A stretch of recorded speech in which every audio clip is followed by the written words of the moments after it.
Hello students, welcome to Eklavya Snatak. आज हम जिस सब्जेक्ट की बात करेंगे वो है हमारा इंट्रोडक्शन टू एजुकेशनल रिसर्च यानी शैक्षिक शोध का परिचय। बीए प्रोग्राम के स्टूडेंट्स के लिए है एजुकेशन सब्जेक्ट, माइनर पेपर है ये, डीएससी सेमेस्टर 6। तो जितने भी इंपॉर्टेंट क्वेश्चन बनते हैं वो सारे इसके अंदर हम आपको देखेंगे, ठीक है। तो आपको बिल्कुल ध्यान से वीडियो देखने हैं और क्वेश्चनों को समझना है। टेलीग्राम चैनल ज्वाइन कर ले जो हमारा एकलव्य स्नातक फर्स्ट नाम से है, तो यहाँ पे आपको पीडीएफ नोट्स वगैरह प्रोवाइड करवा दिए जाएंगे। साथ ही आप हमें इंस्टाग्राम पे फॉलो कर सकते हैं, Eklavya study point user ID है। जो भी आपके क्वेश्चन आप यहाँ से हमसे पूछ सकते हैं। चलिए पहला क्वेश्चन देखते हैं। इसके अंदर पहला जो क्वेश्चन है आपका वो है शैक्षिक अनुसंधान के अर्थ, प्रकार और उद्देश्य और उनके सिद्धांतों के बारे में विस्तार से बताइए, जिसमें शैक्षिक अनुसंधान प्रक्रिया में शामिल विधियां और चरण शामिल हों। तो पहला क्वेश्चन आपका ये बनता है भाई, शैक्षिक अनुसंधान समझेंगे क्या होता है, अर्थ क्या है इसका, प्रकार क्या है, उद्देश्य क्या है, इनको हम ध्यान से देखेंगे और कौन कौन सी प्रक्रिया इसमें शामिल करी जाती हैं और कितने चरण होते हैं, इन सब चीजों को देखेंगे हम। इसी के अंदर दूसरा क्वेश्चन बनता है आपका, शैक्षिक प्रथाओं और नीतियों में सुधार के लिए शैक्षिक अनुसंधान क्यों महत्वपूर्ण है। कि भाई शिक्षा की जो हमारी प्राचीन परंपराएं चली आ रही हैं, प्रथाएं चली आ रही हैं, या जो भी नीतियां चली आ रही हैं, उनमें क्या क्या सुधार होने चाहिए। तो इन सबको हम अच्छे से समझते हैं। तो सबसे पहले हम समझते हैं कि शैक्षिक अनुसंधान क्या होता है, यानी एजुकेशनल रिसर्च क्या है। शैक्षिक अनुसंधान एक व्यवस्थित और वैज्ञानिक प्रक्रिया है जिसमें शिक्षा से जुड़ी प्रक्रियाओं, पद्धतियों और समस्याओं का अध्ययन किया जाता है। यानी शैक्षिक अनुसंधान का काम क्या है, एजुकेशनल रिसर्च का काम क्या है कि भाई जो भी चीजें शिक्षा के अंदर हैं उनको व्यवस्थित यानी अच्छे से, वैज्ञानिक प्रक्रिया यानी उसको अच्छे से समझना है, उसका विश्लेषण करना है और उसके अंदर कौन कौन सी प्रक्रियाएं हैं, पद्धतियां हैं और समस्याएं हैं, इन सब का अध्ययन किया जाना चाहिए। इसका मुख्य उद्देश्य शिक्षण और अधिगमन यानी सीखने की गुणवत्ता में सुधार करना और शिक्षा नीतियों से जुड़े निर्णय को बेहतर बनाना होता है। इसमें तथ्यों को इकट्ठा कर उनका विश्लेषण कर निष्कर्ष निकाला जाता है।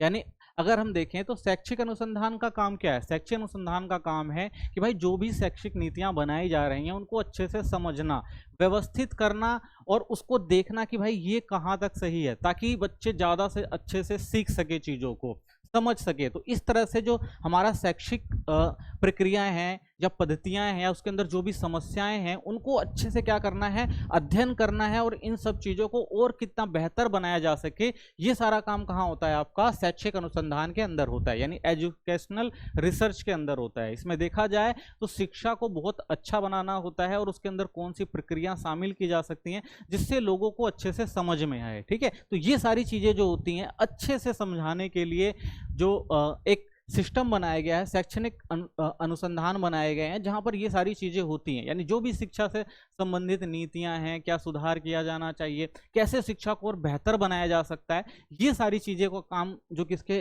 अंडर आता है, वो आता है शैक्षिक अनुसंधान के अंदर यानी एजुकेशनल रिसर्च के अंदर। तो इस जगह पर ये सारी चीजें बिल्कुल ध्यान से और अच्छे से समझी और बनाई जाती हैं। शैक्षिक अनुसंधान के प्रकार यानी कितने प्रकार से शैक्षिक अनुसंधान आपके कार्य करते हैं। तो अनुसंधान की विधियों के आधार पर अगर देखें, यानी विधि के आधार पर कैसे बनाया गया है इनको, तो सबसे पहले इसके अंदर आप देखते हैं वर्णनात्मक अनुसंधान आता है। यह मौजूदा स्थितियों का वर्णन करता है लेकिन कारण, प्रभाव और संबंध नहीं बताता। यानी इस समय जो भी स्थितियां हैं उस शैक्षिक स्तर पर उन सबको क्या करता है, वो देखता है, समझता है, ठीक है, लेकिन उसका क्या प्रभाव है और किस कारण से है, इस चीज का विश्लेषण जो है इस स्टेज में हमें देखने को नहीं मिलता। जैसे छात्रों की उपस्थिति की जानकारी एकत्र करना, कि भाई कह दिया गया कि भाई कितने छात्र हैं, उनकी उपस्थिति देखी जाए तो हम देख लेते हैं, लेकिन किन कारणों से बच्चे ज़्यादा हैं, किन कारणों से कम है, ऐसी स्थिति को जो है कोई कारण और प्रभाव के संबंध में नहीं बताया जाता, बस बता दिया जाता है भाई इतने छात्र जो हैं उपस्थित हैं, ठीक है। तो ये वर्णनात्मक अनुसंधान होता है, सिर्फ क्या कर दी जाती है, वर्णना कर दी जाती है, बता दिया जाता है। दूसरा आता है इसके अंदर प्रयोगात्मक अनुसंधान। यह नियंत्रित स्थितियों में प्रभाव और कारण के संबंधों की जांच करता है। तो इसके अंदर क्या होता है भाई, क्या कारण है, क्या प्रभाव पड़ता है, उन सब की जांच करी जाती है इस विधि के अंदर। उदाहरण, दो समूहों पर अलग अलग शिक्षण तकनीकें आजमाना। जैसे कि मान लीजिए भाई ए और बी संस्थान है और ए और बी संस्थान पे अलग अलग तरह से देखा जाता है कि भाई कौन कौन सी तकनीकें यहाँ पे आजमाई जा रही हैं। तो अलग अलग क्षेत्रों में अलग अलग तकनीकें आजमाई जाएंगी और उसके बाद देखा जाएगा भाई इन दोनों के अंदर क्या प्रभाव आपको देखने को मिलता है। तो इसे क्या कहते हैं, प्रयोगात्मक अनुसंधान, प्रयोग कर कर देखा जाता है इसके अंदर। तीसरा आपका आता है सहसंबंध अनुसंधान। इसके अंदर क्या होता है, ये दो या दो से अधिक चीजों के बीच संबंध को मापता है, लेकिन यह नहीं बताता कि एक चीज दूसरी का कारण है या नहीं। तो इसके अंदर क्या जाता है भाई, कोई भी दो चीजें ले ली जाती हैं, कोई भी दो क्षेत्र ले लिए जाते हैं, शिक्षा से संबंधित कोई भी दो चीजें ली जाएंगी और उसको समझा जाएगा कि भाई ये चीज है क्या, और उसको मापा जाएगा। लेकिन ये नहीं समझा जाता इसके अंदर कि भाई एक चीज दूसरे चीज से भिन्न क्या है। तो अलग अलग जो है इनका निष्कर्ष देखा जाता है, इनके बीच में जो सहसंबंध होता है वो देखा जाता है, लेकिन उस सहसंबंध के कारण क्या है इसको नहीं समझा जाता इसके अंदर। ठीक है, तो ये तीन चीजें आपको देखने को मिलती है जो विधि के अनुसार है।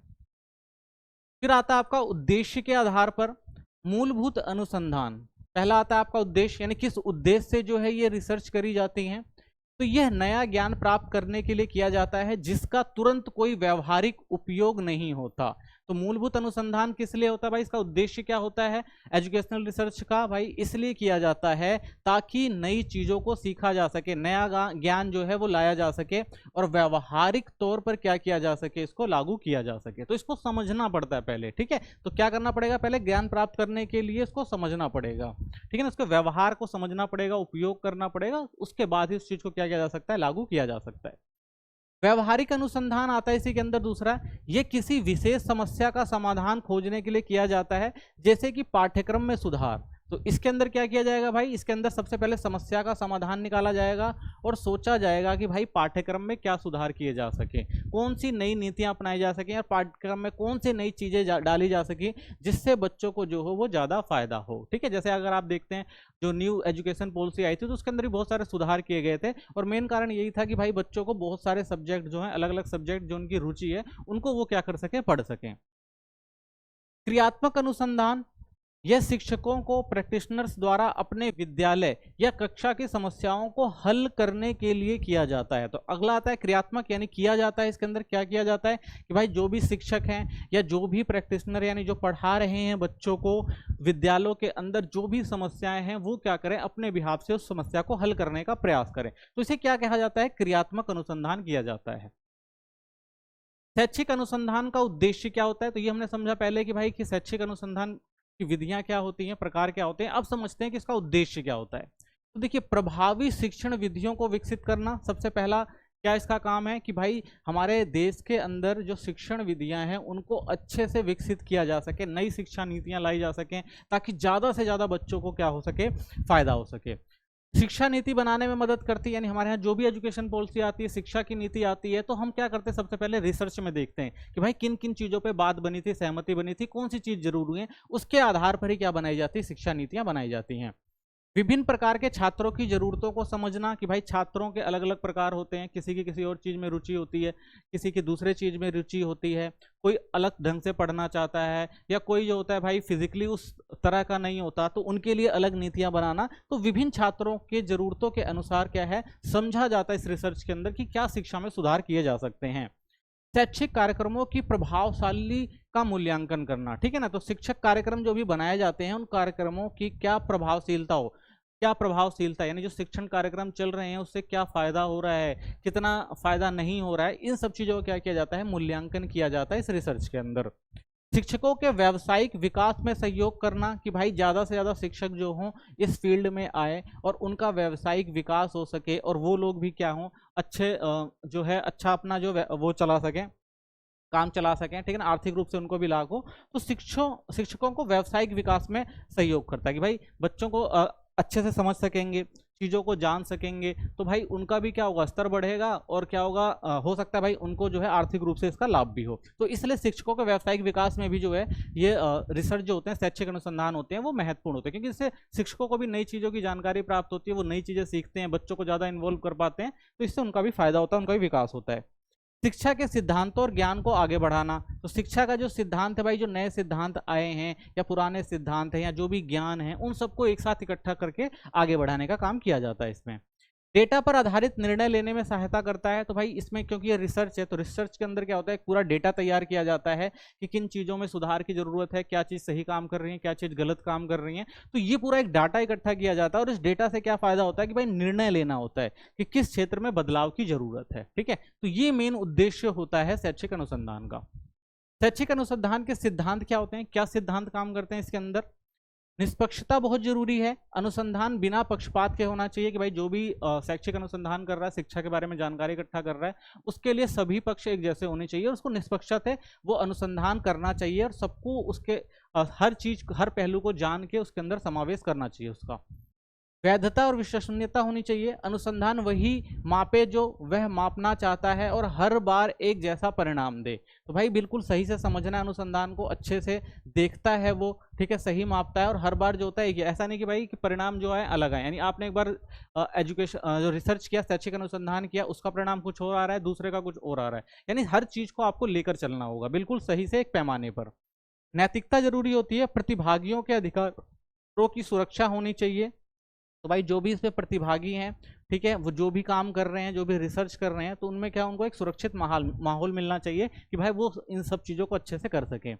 पारदर्शिता होनी चाहिए, अनुसंधान स्पष्ट और समझने योग्य होना चाहिए, यानी जो भी अनुसंधान किया है वो सबको उसको समझ में आना चाहिए, हर कोई इसको समझ सके भाई कि उद्देश्य क्या है और किन कारणों से इन सब चीज़ों में बदलाव किए जा रहे हैं।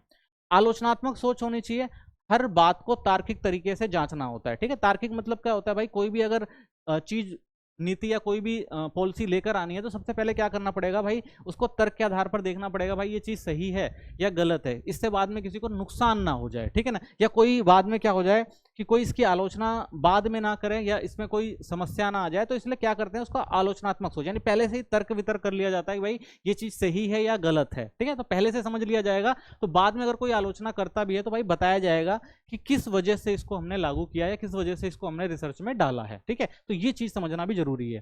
प्रासंगिकता, अनुसंधान शिक्षा की असली समस्या से जुड़ा हो। तो भाई प्रासंगिकता किस पे होनी चाहिए, विशेष ध्यान किस पे देना है, विशेष ध्यान शिक्षा पर देना है, क्योंकि शिक्षा के लिए अनुसंधान किया जा रहा है तो शिक्षा के आधार पर ही समस्याओं को लेना चाहिए।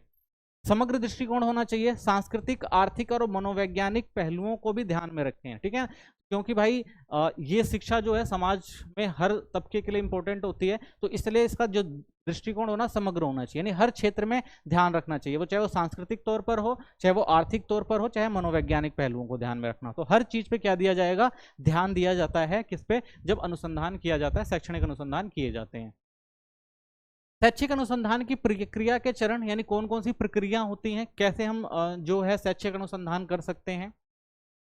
समस्या की पहचान, तो सबसे पहले क्या करना पड़ता है भाई, समस्या की पहचान करना है, एक महत्वपूर्ण और हल करने योग्य समस्या को चुनना। तो सबसे पहले हम देखेंगे भाई कि कौन सी शिक्षा के क्षेत्र में समस्याएं चल रही हैं, कौन सी महत्वपूर्ण समस्याएं हैं और उन समस्याओं को हम किस तरह से हल कर सकते हैं, इस समस्या की पहचान सबसे पहले करना होता है अनुसंधान के अंदर।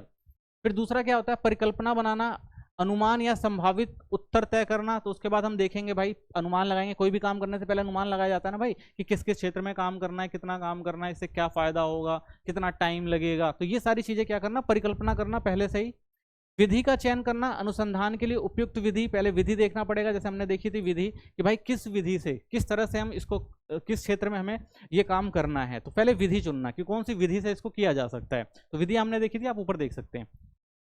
डेटा संग्रह, सर्वे, साक्षात्कार या पर्यवेक्षण के माध्यम से जानकारी इकट्ठा करना। तो दो तरह से कर सकते हैं भाई, एक तो क्या करें आप सर्वे कर लें, दूसरा क्या कर सकते हैं आप साक्षात्कार खुद जाके वहां पर बात करके कर सकते हैं, या पर्यवेक्षण के माध्यम से, ठीक है ना, साक्षात्कार या पर्यवेक्षण। तो आप क्या कर सकते हैं, तो डेटा से डेटा जो आपको चाहिए अनुसंधान के लिए वो या तो खुद लेकर आए या किसी के साक्षात्कार से उसको इकट्ठा करें, जानकारी इकट्ठा करें। डेटा विश्लेषण और व्यवस्था, जानकारी का विश्लेषण करके अर्थ निकालना कि भाई जो भी जानकारी मिल गई है उसका अर्थ निकालना है कि भाई ये जानकारी जो है वो सही है या क्या उसमें कुछ समस्याएं तो नहीं है, तो उसका अर्थ निकालना जरूरी होता है।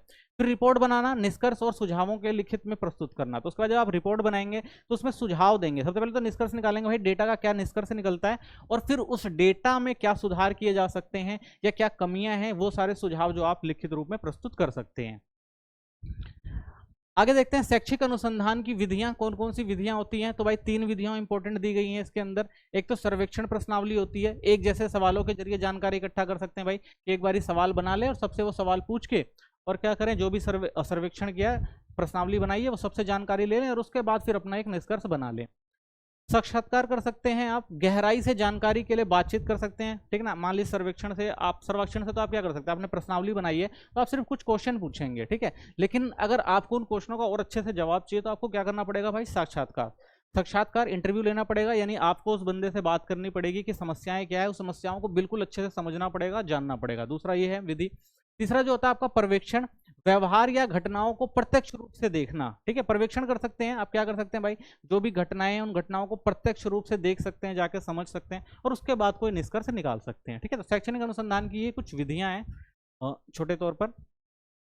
शैक्षिक अनुसंधान क्यों महत्वपूर्ण है, तो देखिए यह शिक्षण को अधिक प्रभावी और आधुनिक बनाता है। तो शिक्षण अनुसंधान क्या करता है भाई, आपने क्योंकि चीजों को अच्छे से समझा है और बताया है, उनकी कमियां क्या है, समस्याएं क्या है, उन सबको उजागर किया है, तो इसलिए शिक्षण का जो अधिक प्रभावी ढंग से हम क्या कर सकते हैं, इसको आधुनिक बना सकते हैं कि कौन कौन से बदलाव किए जाने चाहिए, ये हम समझ सकते हैं इसके अंदर। छात्रों की विविध जरूरतों को समझने में मदद करता है, तो इससे हम समझ सकते हैं भाई छात्र क्या चाहते हैं, उनकी रुचि किस में है, तो इन सब चीजों को भी आसानी से समझा जा सकता है। शिक्षा को अधिक समावेशी और न्याय संगत बनाया जा सकता है, यानी सभी के लिए काम किया जा सकता है, ठीक है, और न्याय संगत हो सकता है ताकि सबको इसका फायदा मिल सके। नीति निर्धारक को तथ्यों पर आधारित बनाना, कि जो भी नीतियां बनाई जाती हैं, क्योंकि हमारे पास डेटा होता है तो हम समझ जाते हैं भाई किन चीज़ों में सुधार की जरूरत है, तो जो भी नीति निर्धारण की जाती है वो तथ्यों पर करी जाती है, भाई किन चीज़ों में कमियां हैं, क्या सुधार करना चाहिए, किस चीज़ की जरूरत है, तो ये सब किस पे आधारित होता है, तथ्यों पर आधारित होता है। इसलिए शैक्षणिक अनुसंधान जो होते हैं वो इंपॉर्टेंट हो जाते हैं। तो कह सकते हैं हम शैक्षिक अनुसंधान शिक्षा में सुधार के लिए एक मजबूत आधार प्रदान करता है। ये अनुभव और परंपरा के बजाय वैज्ञानिक परिणामों पर आधारित होता है, जिससे शिक्षा व्यवस्था अधिक उत्तरदायी और प्रभावशाली बनती है, क्योंकि इसमें हर चीज को शामिल किया जाता है, अच्छे से समझा जाता है, पूरा विश्लेषण किया जाता है, वैज्ञानिक पद्धतियां अपनाई जाती हैं, आधुनिक चीजों का प्रयोग किया जाता है, तो इससे हम शिक्षा में और ज्यादा प्रभावी और बुनियादी चीजें जो हैं वो शामिल कर सकते हैं। तो इसलिए जो हमारे शैक्षणिक अनुसंधान है वो क्या हो जाते हैं, महत्वपूर्ण हो जाते हैं, ठीक है।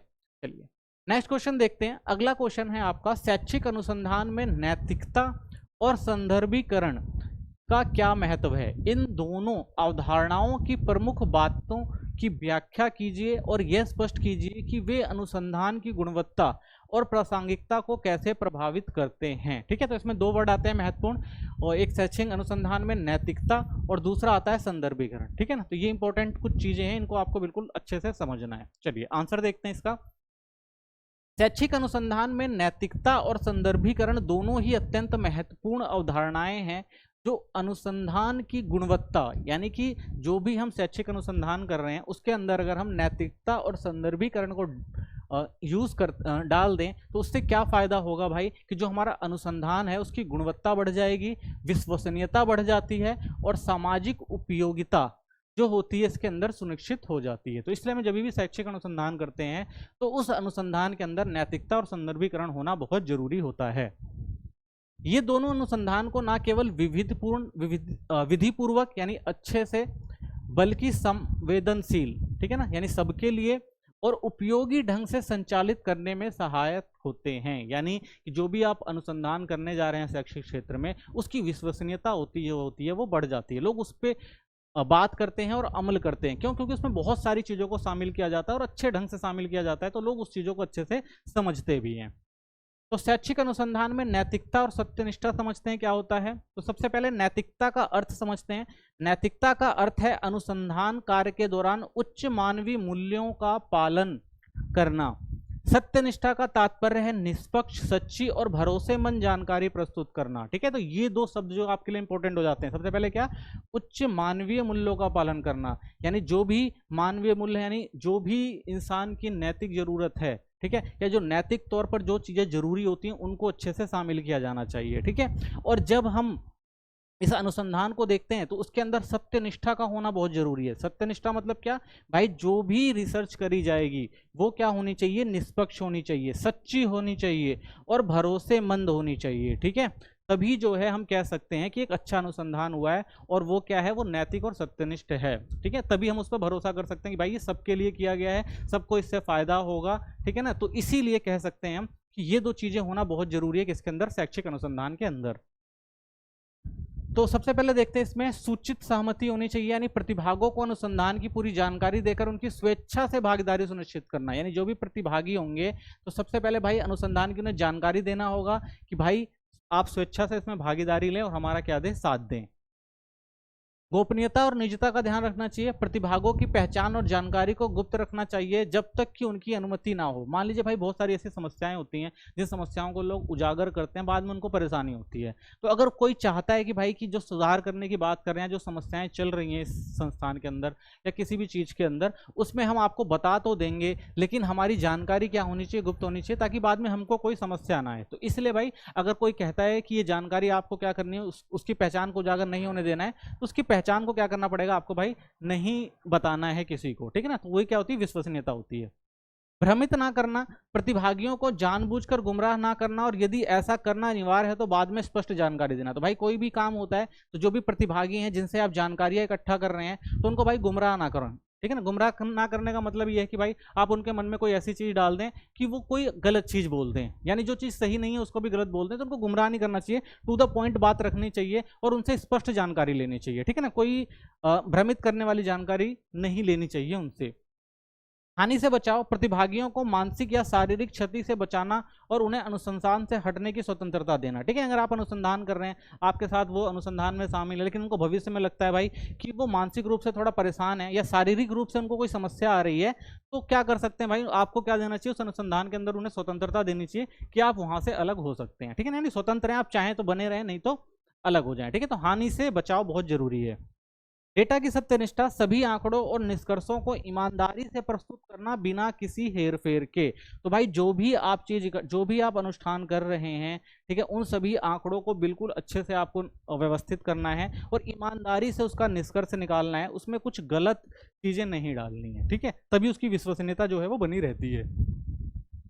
प्रतिभागियों का सम्मान करना, उनकी संस्कृति, व्यक्तिगत और सामाजिक विविधताओं का आदर करना, ठीक है। जो भी प्रतिभागी जो आपके साथ सम्मिलित हैं, जो भी आपके इस सर्वेक्षण में मदद कर रहे हैं, तो हमें क्या करना है भाई, उनकी संस्कृति, यानी जो उनकी संस्कृति है उसका हमें ध्यान रखना चाहिए, ठीक है। उनके कल्चर का ध्यान रखना चाहिए। व्यक्तिगत भाई वो जैसा व्यक्ति है उसके हिसाब से हमें उस के साथ व्यवहार करना चाहिए, ठीक है ना। सामाजिक विविधताओं का आदर करना चाहिए, ठीक है ना। तो क्योंकि भाई बहुत सारे ऐसे लोग होते हैं जिनकी अलग मानसिकता होती है, अलग भाषा होती है, अलग बोली होती है, या कह सकते हैं अलग उनकी सोच होती है, तो उनका भी क्या करना चाहिए, सम्मान करना चाहिए। यानी जो भी प्रतिभागी हैं जो आपके अनुसंधान सर्वेक्षण में साथ दे रहे हैं, तो उनका क्या करना है, आपको अच्छे से ख्याल रखना है, ठीक है ना, उनका आदर करना है।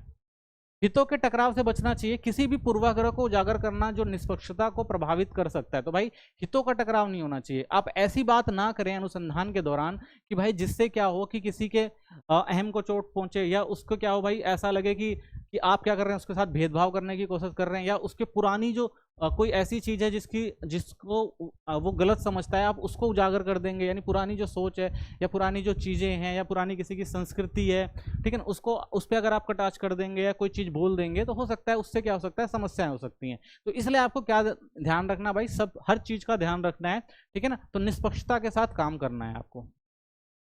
साहित्यिक चोरी से बचना है, सभी स्रोतों को सही तरीके से उद्धृत करना है और अन्य योगदानों को उचित श्रेय देना है। तो भाई हमेशा ये याद रखना है कि जो भी आप काम कर रहे हैं, जो भी स्रोत आपने इकट्ठा किए हैं, वो ठीक है आपके हैं, लेकिन आपने अगर किसी और से जानकारी ली है, किसी और का स्रोत आपने इस्तेमाल किया है, तो आपको ये भी बताना पड़ेगा भाई ये चीज हमने यहाँ से ली है, ठीक है। तो ईमानदारी रखना जरूरी है।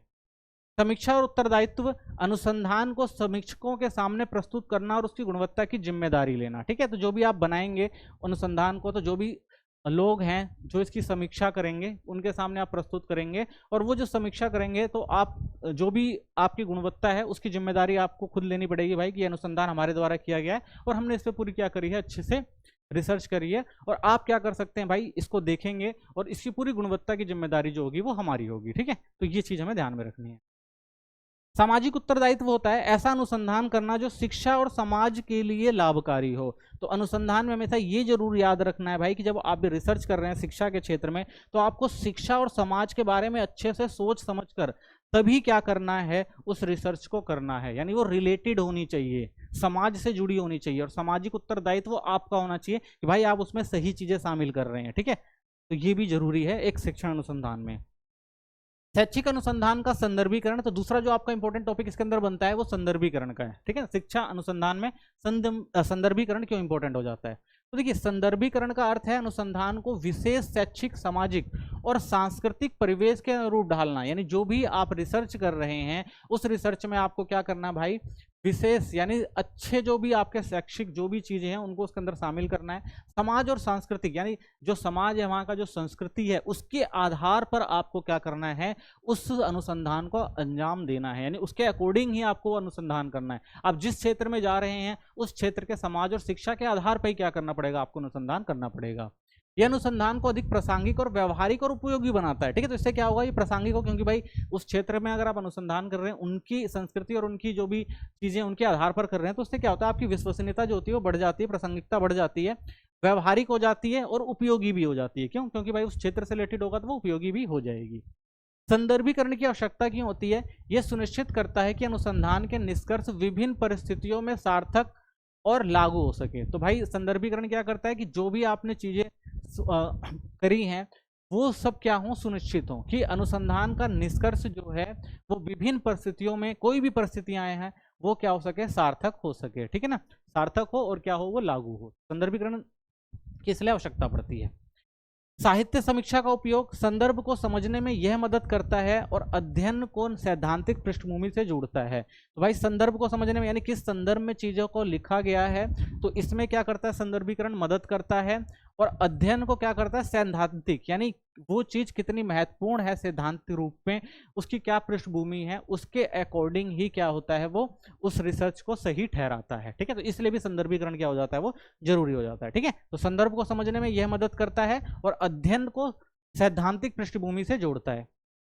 स्थानीय और वैश्विक संदर्भ, तो अनुसंधान को स्थानीय यानी सूक्ष्म तथा वैश्विक स्थूल स्तरों से जोड़ना होता है, यानी जो अनुसंधान है उसको कहाँ जोड़ना है आपको भाई, छोटे स्तर से लेके बड़े स्तर तक क्या करना है आपको, इसको जोड़ना होता है, ठीक है। जैसे क्षेत्र हो गया, भाषा हो गया, परंपराएं हो गई, तो ये सारी चीजें क्या करनी पड़ती हैं, आपको देखना पड़ता है भाई कि जो अनुसंधान है उस क्षेत्र, वह क्षेत्र कैसा है वहाँ का, वहाँ की भाषा कैसी है, वहाँ की परंपराएं कैसी हैं, इसके आधार पर ही क्या करते हैं आप जो भी निष्कर्ष है वो निकालते हैं, ठीक है। तो इसलिए संदर्भीकरण क्या करता है भाई, एक संदर्भ, विशेष संदर्भ से किसी चीज को जोड़ने का काम करता है शिक्षा अनुसंधान के अंदर। पद्धतियों का अनुकूलन, उपकरणों और तकनीकों का चयन संदर्भ के अनुसार करना। तो भाई जो भी आप पद्धति अपना रहे हैं उसमें जो भी उपकरणों का यूज कर रहे हैं, जो भी तकनीक लेकर आ रहे हैं, उनका कुछ ना कुछ संदर्भ होना चाहिए, हर एक संदर्भ को अच्छे से समझना होता है। सांस्कृतिक सामाजिक कारकों पर ध्यान देना, भाषा हो गई, परंपरा हो गई, आर्थिक स्थिति अनुसंधान को कैसे प्रभावित करते हैं, इसे समझना जरूरी है, ठीक है। तो सांस्कृतिक सामाजिक कारणों पर भी ध्यान देना पड़ेगा और ये किस तरह से क्या करते हैं, इसको प्रभावित करते हैं, इनको समझते हैं। संदर्भीकरण का प्रभाव क्या है, यह अनुसंधान की सटीकता, उपयोगिता और प्रसार की संभावनाओं को बढ़ाता है। तो संदर्भीकरण का काम और क्या है भाई, कि जो भी आपने अनुसंधान किया है वो कितना सटीक है, कितना उपयोगी है और कितना प्रसार उसका हो रहा है, इन सब की संभावनाओं को क्या कर देता है, ये बढ़ा देता है, ठीक है ना। तो इसलिए भी क्या होता है, संदर्भीकरण इंपॉर्टेंट हो जाता है। तो कह सकते हैं हम शैक्षिक अनुसंधान में नैतिकता अनुसंधान प्रक्रिया को मानवतावादी और ईमानदार बनाती है, जबकि संदर्भीकरण उसे व्यवहारिक और सटीक बनाता है। इन दोनों तत्वों को संतुलित उपयोग अनुसंधान को न केवल अकादमिक रूप से उत्कृष्ट बनाता है बल्कि सामाजिक रूप से भी क्या करता है, ये उपयोगी सिद्ध करता है। इसलिए जब भी शैक्षणिक अनुसंधान होते हैं तो उनमें दो चीजों का विशेष ध्यान रखना होता है, एक नैतिकता का और दूसरा संदर्भीकरण का, ठीक है, क्योंकि दोनों चीजें आपस में जुड़ी हुई हैं और एक अनुसंधान को बहुत अच्छे से ये कामयाब बनाती हैं, तो इसलिए इनको ध्यान में रखना बहुत जरूरी होता है, ठीक है। नेक्स्ट क्वेश्चन देखते हैं। अगला क्वेश्चन है हमारा, ब्लूम का वर्गीकरण उच्च शिक्षा में सामान्य शोध कौशल के विकास को किस प्रकार समर्थन देता है तथा विद्यार्थियों में इन कौशलों के विकास में शिक्षक की क्या भूमिका निभाते हैं। तो ब्लूम का वर्गीकरण क्या है ये समझते हैं हम।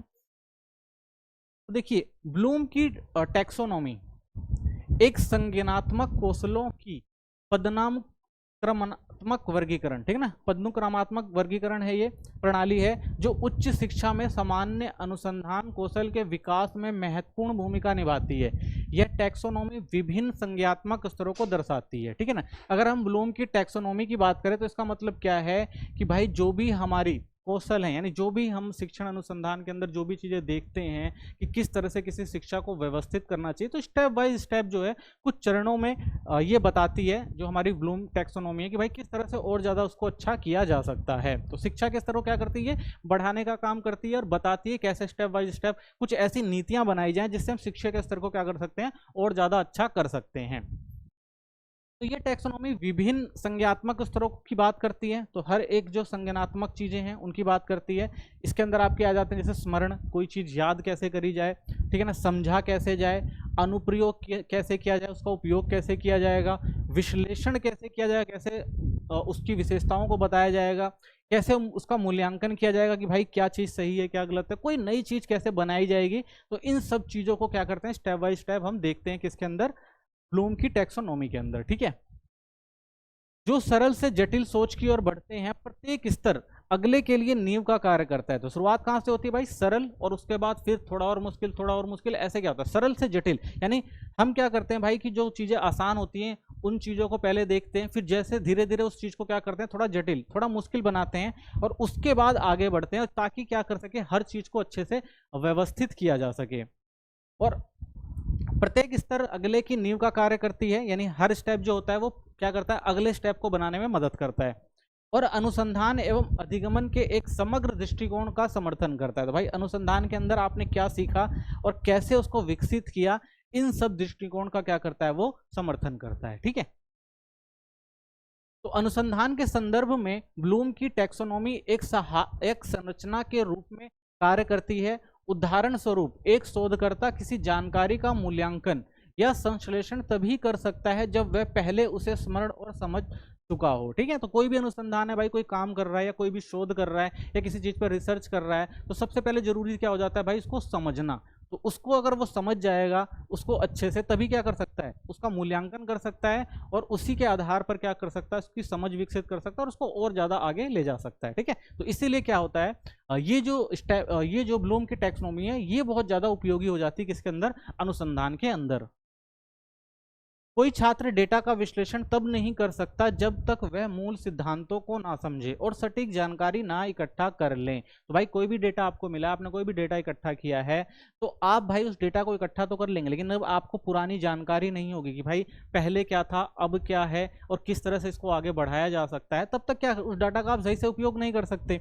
तो इसलिए जब तक वह मूल सिद्धांतों को ना समझे और सटीक जानकारी ना इकट्ठा कर लें, तो उसे क्या समझना पड़ेगा भाई, पहले मूल सिद्धांत कि भाई जो डेटा इकट्ठा किया गया है वो किन कारणों से किया गया है और इस पे किस चीज की रिसर्च करनी है और कैसे हम क्या कर सकते हैं निष्कर्ष निकाल सकते हैं। तो इन सब चीजों को समझना जरूरी होता है, यानी मूल सिद्धांत समझना जरूरी है। और मूल सिद्धांत अगर आपको समझना है तो ये जो है ब्लूम की टैक्सोनॉमी, इसको भी आपको समझना बहुत जरूरी हो जाता है।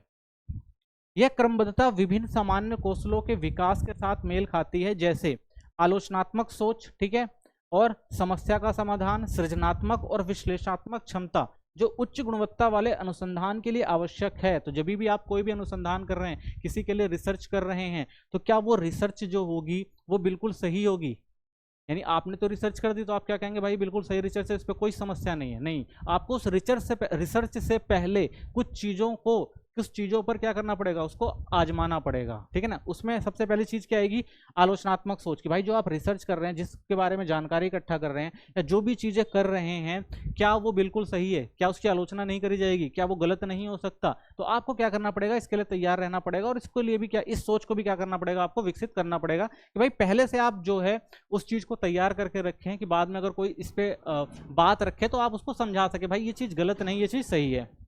समस्या का समाधान बहुत जरूरी है भाई, समस्याएं बहुत आती हैं, कोई भी अनुसंधान कर रहे हैं उसमें समस्याएं आएंगी, तो समस्या के समाधान के लिए आपको क्या करना पड़ेगा, पहले से तैयार रहना पड़ेगा। सृजनात्मकता जरूरी है, यानी बहुत सारी ऐसी चीजें होती हैं जिनको आप समझ नहीं पाते तो उनको किस तरह से ढाला जाए और कैसे और अच्छा बनाया जाए, इन सब की सोच जो होती है वो सृजनात्मक सोच होना भी आपका जरूरी है कि भाई कई बार समस्याएं आएंगी तो उस समस्याओं को कैसे आप अलग करके और एक अच्छी सोच विकसित कर सकते हैं। विश्लेषणात्मक क्षमता होनी चाहिए, ठीक है ना, कोई भी अगर आपने काम किया है, कोई भी अनुसंधान किया है तो उसका विश्लेषण करना बहुत जरूरी हो जाता है कि भाई क्या ये बिल्कुल सही तथ्यों पर आधारित है, सही है, सटीक है, तो ये चीज जरूरी है। तो इससे क्या होगा कि जो आपका अनुसंधान होगा, अगर आपने ये सारी चीजें कर ली तो इससे जब आप अनुसंधान करेंगे, कोई भी रिसर्च करेंगे, तो उसकी गुणवत्ता क्या होगी, वो बढ़ जाएगी। तो उच्च गुणवत्ता वाले अनुसंधान के लिए ये चीजें जो होती हैं वो आवश्यक हो जाती है। तो ये चीज भी आपको ध्यान रखना है। प्रत्येक सामान्य कौशल ब्लूम की टैक्सोनॉमी के किसी ना किसी स्तर से जुड़ा होता है। तो भाई कोई भी अगर कौशल है तो उसके अंदर आपको क्या करना पड़ेगा, इस ब्लूम की टैक्सोनॉमी से के साथ क्या होगा, वो जुड़ा ही होता है। कैसे? लक्ष्य निर्धारण जरूरी है भाई। कोई भी काम करते हैं सबसे पहले क्या कहते हैं कि भाई ये काम कर रहे हैं तो इसका एक लक्ष्य होता है। हर काम का क्या होता है, एक लक्ष्य होता है। योजना बनाना और प्रगति का मूल्यांकन, समय प्रबंधन, कार्यों को प्राथमिकता देना और व्यवस्थित करना, तो ये सब चीजें क्या होती है, लक्ष्य निर्धारण होता है। और ये किसका स्टेप है, ये ब्लूम की टैक्सोनॉमी के अंदर ही आता है। समस्या का समाधान, विकल्प उत्पादन करना और सर्वोत्तम उपयोग का चयन करना, यानी कोई भी समस्या है तो उसके लिए क्या करना पड़ेगा भाई, कोई ना कोई विकल्प तो निकालना पड़ेगा। समस्याएं आती हैं तो हम क्या करते हैं, कोई ना कोई रास्ता ढूंढते हैं और सर्वोत्तम, और उसके बाद क्या होगा भाई, विकल्प का एक कोई ना कोई विकल्प निकालेंगे और फिर क्या करेंगे, उसका सर्वोत्तम उपाय जो है वो चुनेंगे। तो ये जो होता है ये तभी विकसित हो सकता है जब हम उसके लिए पहले से तैयार रहें। आलोचनात्मक सोच, प्रश्न करना, डेटा की व्याख्या करना और तर्कों का मूल्यांकन करना, तो ये भी क्या है आपकी एक आलोचनात्मक सोच। ये भी किसके अंदर आती है आपकी, ठीक है ना, ब्लूम टैक्सोनॉमी के अंदर आती है। ये चीज सिखाई जाती है कि भाई आपको क्या करना है, कोई भी काम कर रहे हैं तो उस काम में स्वयं से प्रश्न करना है कि भाई जो आपने जो भी चीज करी है वो सही है, गलत है, या हो सकता है आगे उसमें कुछ समस्या है, ठीक है ना। डेटा की सही से व्याख्या करना जरूरी होता है कि भाई जो भी आपने डेटा लिया है उसकी व्याख्या बिल्कुल सही और सटीक होनी चाहिए, जानकारी जो होनी चाहिए वो सही होनी चाहिए, ठीक है ना। तर्कों का मूल्यांकन जरूरी है कि भाई जो भी आपने चीजें करी हैं या जो भी आपका रिसर्च है, उस रिसर्च में जो भी निष्कर्ष निकले हैं क्या उनका मूल्यांकन बिल्कुल सही है, जो तर्क पे मूल्यांकन होना चाहिए। भाई हमने जो चीज करी वो तर्कों पर आधारित है, ऐसे नहीं कोई चीज उठा कहीं से लिख ली गई है, हर चीज का क्या है, एक तर्क है। सृजनात्मक होना चाहिए, मौलिक विचारों और समाधानों का निर्माण करना कि भाई कोई नई चीज शामिल करनी चाहिए, लोगों की भलाई से संबंधित कोई चीज है, ठीक है ना, और अगर कुछ और भी हो सकता है उसमें नए विचारों को शामिल किया जा सकता है तो उसको भी करना जरूरी है।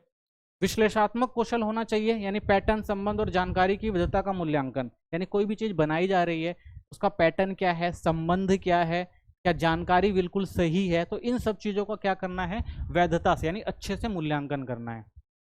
साक्षात्कार, अवलोकन, नोट लेना, संप्रेषण और रिपोर्ट लेखन कौशल, तो ये चीज भी जरूर होती है भाई कि उसमें आपको क्या करना है, जो भी तकनीक है उन तकनीक और विधियां हैं उनको बिल्कुल ध्यान से समझ कर और फिर उसको लागू करना है। ये कौशल समझ से लेकर सृजन तक कई स्तरों में आते हैं जो प्रभावी डेटा संग्रहण, व्याख्या और साझा करने में सहायक होते हैं। तो हर चीज को क्या करना है, बिल्कुल अच्छे से समझना है, चाहे वो साक्षात्कार हो गया, ठीक है ना, नोट लेना हो गया, संप्रेषण हो गया या रिपोर्ट लेखन हो गया, तो उनको अच्छे से बारीकी से समझकर तब तैयार किया जाता है, ठीक है। तो ये सारी क्या होती है एक तरह से देखा जाए तो ये जो है एक स्टेप वाइज स्टेप जो एक चीजें हैं, जो हर एक स्टेप जो है अपने पिछले स्टेप से क्या होता है वो जुड़ा होता है, और एक सही जो अनुसंधान होता है उसके लिए जो है ये बहुत महत्वपूर्ण रहता है। इन कौशलों का विकास न केवल शैक्षणिक उत्कृष्टता को बढ़ावा देता है बल्कि विद्यार्थियों को वास्तविक जीवन की जटिलताओं के लिए भी तैयार करता है। तो इससे क्या होता है भाई कि जो विद्यार्थी होते हैं, जो वास्तविक जीवन होता है, जब उनको ये सारी चीजें समझ में आ जाती हैं तो जो उन समाज में जो चीजें चल रही हैं या जो भी समस्याएं हैं उन समस्याओं और जटिलताओं को जो है वो पहले से क्या हो जाते हैं, वो तैयार हो जाते हैं, कैसे हमें क्या करना है, इन सब चीजों को समझना है और समस्याओं को कैसे निपटना है। तो एक तरह से क्या होती है, एक तैयारी होती है जीवन के स्तर पर भी, ठीक है ना। अनुसंधान में तो ये सारी समस्याएं हैं ही, लेकिन अगर अनुसंधान में ये सब चीज कर लेते हैं तो एक अच्छा जो है एक रोड मैप मिलता है किसी विद्यार्थी को भाई अपने सामान्य जीवन में भी इस चीज को लागू करने का। शिक्षकों की भूमिका क्यों इंपॉर्टेंट है इसके अंदर, देखिए शिक्षक इन अनुसंधान कौशलों को पोषित करने में एक महत्वपूर्ण भूमिका निभाते हैं। उनकी भूमिका जो है निम्नलिखित, भाई किसी भी क्षेत्र में जो होते हैं शिक्षक होते हैं वो महत्वपूर्ण होते हैं, क्यों, क्योंकि वो उनको क्या होता है भाई पहले से उन सब चीज़ों की जानकारी होती है और उन लोगों ने उन सब चीज़ों को देखा होता है, तो वो जो होता है वो अपना जो अनुभव होता है वो क्या करता है विद्यार्थियों से साझा करते हैं, और जिससे क्या होता है जो विद्यार्थी होते हैं उनको और ज़्यादा फायदा होता है।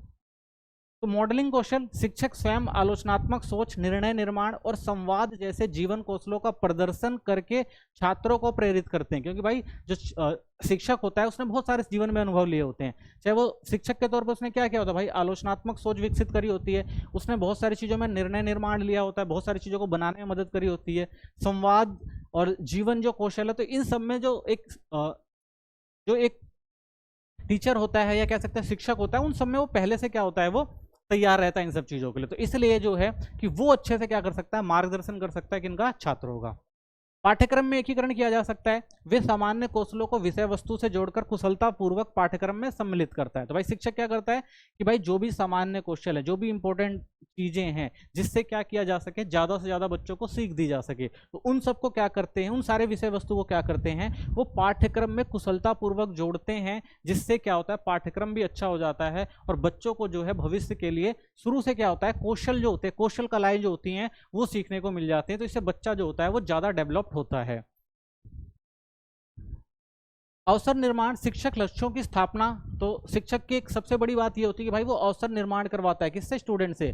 शिक्षक लक्ष्यों की स्थापना, समय प्रबंधन, साक्षात्कार लेने और परियोजनाओं आधारित अधिगम के माध्यम से विद्यार्थियों को वास्तविक जीवन की समस्याओं पर कार्य करने हेतु प्रेरित करता है। तो जो शिक्षक होता है वो क्या करता है, पहले से ही लक्ष्य बना के रखता है, समय प्रबंधन, ठीक है ना, जो भी समस्याएं, उन समस्याओं का कैसे समाधान निकाला जाए, तो ये सब चीजें जो होती हैं वो पहले से क्या होता है, उन समस्याओं पर पहले से ही क्या होता है, जो शिक्षक होता है वो कार्य कर चुका होता है। तो उन सब के माध्यम से वो क्या करता है, बच्चों को भी प्रेरित करता है, ठीक है ना, कहता है कि भाई आप क्या कर सकते हैं, नए नए अवसरों का निर्माण कर सकते हैं, ठीक है। तो इस तरह से शिक्षक क्या करता है कि जो एक स्टूडेंट्स होता है उसको अच्छे से शिक्षित करता है, अच्छे से सिखाता है कि भाई कोई चीज जो है वो कहाँ से आपको ज्यादा फायदा देगी। तो ये सब चीजें करने में शिक्षक जो होता है वो महत्वपूर्ण भूमिका निभाता है। परावर्तन को प्रोत्साहन, शिक्षक छात्रों को अपने अधिगमन पर विचार करने हेतु प्रेरित करता है, जिससे उनकी मेटाकोग्निटिव जागरूकता बढ़ती है, ठीक है ना। तो क्या होता है भाई, इससे शिक्षक क्या करेगा भाई, छात्रों को जो है वो सिखाने का जब काम करता है तो उनके विचार क्या होते हैं, और ज्यादा बढ़ते हैं, ठीक है ना। और वो क्या होते हैं, वो एक नई चीजों को सीखने के लिए और समाज में कैसे रहना है और कैसे अपने आप को आगे बढ़ाना है, तो इन सब के लिए क्या करते हैं, वो जागरूक करते हैं। सहयोग को बढ़ावा देना, समूह चर्चा और सहपाठी मूल्यांकन के माध्यम से सहयोग, संप्रेषण और विविध दृष्टिकोण के प्रति सम्मान को बढ़ावा देते हैं। तो भाई समूह चर्चा भी, क्योंकि देखो सहयोग बहुत जरूरी होता है, किसी भी रिसर्च के अंदर जो है वो सहयोग जरूरी है। एक व्यक्ति अकेला तो रिसर्च नहीं कर सकता, उसको समूह में करना पड़ेगा और लोगों के साथ इन्वॉल्व होना पड़ेगा। तो उस समय क्या होता है भाई, समूह में जो चर्चा होती है वो बहुत सारे नए ख्यालों को जन्म देती है, बहुत सारी नई चीजों को बताती है, लोगों की और ज्यादा जो सहभागिता को बढ़ने से क्या होता है भाई, नई नई चीजें सीखने को मिलती हैं, उसका मूल्यांकन जो है वो अच्छे से हो सकता है, ठीक है। और सहयोग जो किया जा सकता है, संप्रेषण, उसको अच्छे से समझा जा सकता है, ठीक है। और बहुत सारे दृष्टिकोण जो होते हैं वो एक चीज के ऊपर लगते हैं, तो इससे क्या होता है, उसका बहुत ज्यादा सम्मान होता है और सब मिलकर जो होते हैं वो क्या कर सकते हैं, आगे बढ़ सकते हैं। तो इसलिए किसी भी चीज के लिए जो है सहयोग जो होता है वो जरूरी होता है, किसी भी अनुसंधान के लिए सहयोग भी जो है वो जरूरी है। तो टीचर भी क्या करता है भाई, सहयोग देता है और उनको क्या करता है, बढ़ावा देता है, ताकि वो और ज्यादा क्या कर सके, अपने विचारों को बढ़ा सके।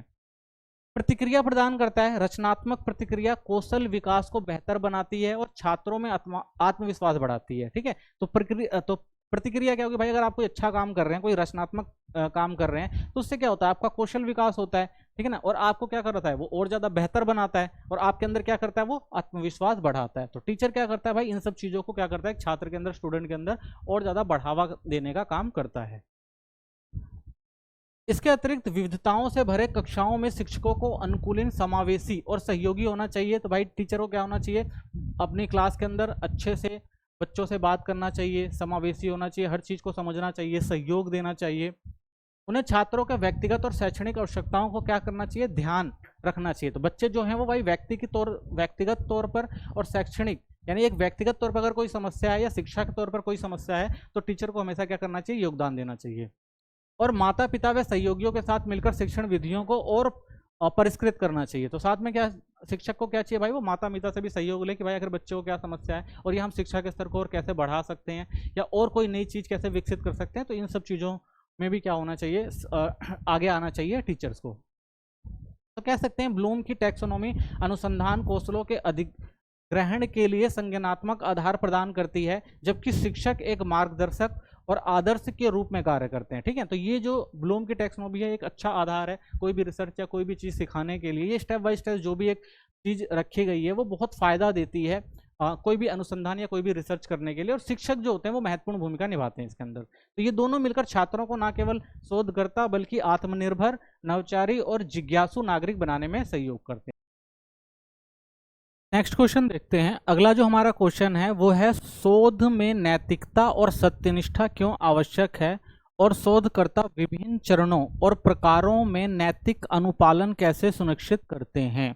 ठीक है, तो अगला क्वेश्चन हमारा ये है, इसमें हमें दो चीजें याद रखनी है, एक नैतिकता और दूसरी सत्यनिष्ठा, ठीक है ना। और किस तरह से जो है ये हमारा जो भी हमारा अनुसंधान होता है उसके लिए बहुत ज्यादा इंपॉर्टेंट हो जाती हैं। तो शोध में नैतिकता और सत्यनिष्ठा उत्तरदायी और प्रभावशाली अनुसंधान की नींव हैं। ये सुनिश्चित करती है कि अध्ययन निष्पक्ष, ईमानदारी से और सभी हितधारकों विशेषकर प्रतिभागियों के अधिकारों का सम्मान करते हुए किए जाएं। ठीक है, यानी जो हमारी नैतिक और सत्यनिष्ठा है वो अनुसंधान के लिए इसलिए जरूरी हो जाती है कि जो भी हम शोध कर रहे हैं वो बिल्कुल सही तरीके से हो और सबका इसमें क्या किया जाए, ख्याल रखा जाए और सबका क्या है, सम्मान किया जाए, और जो भी अध्ययन है वो क्या हो, निष्पक्ष और ईमानदारी से हो।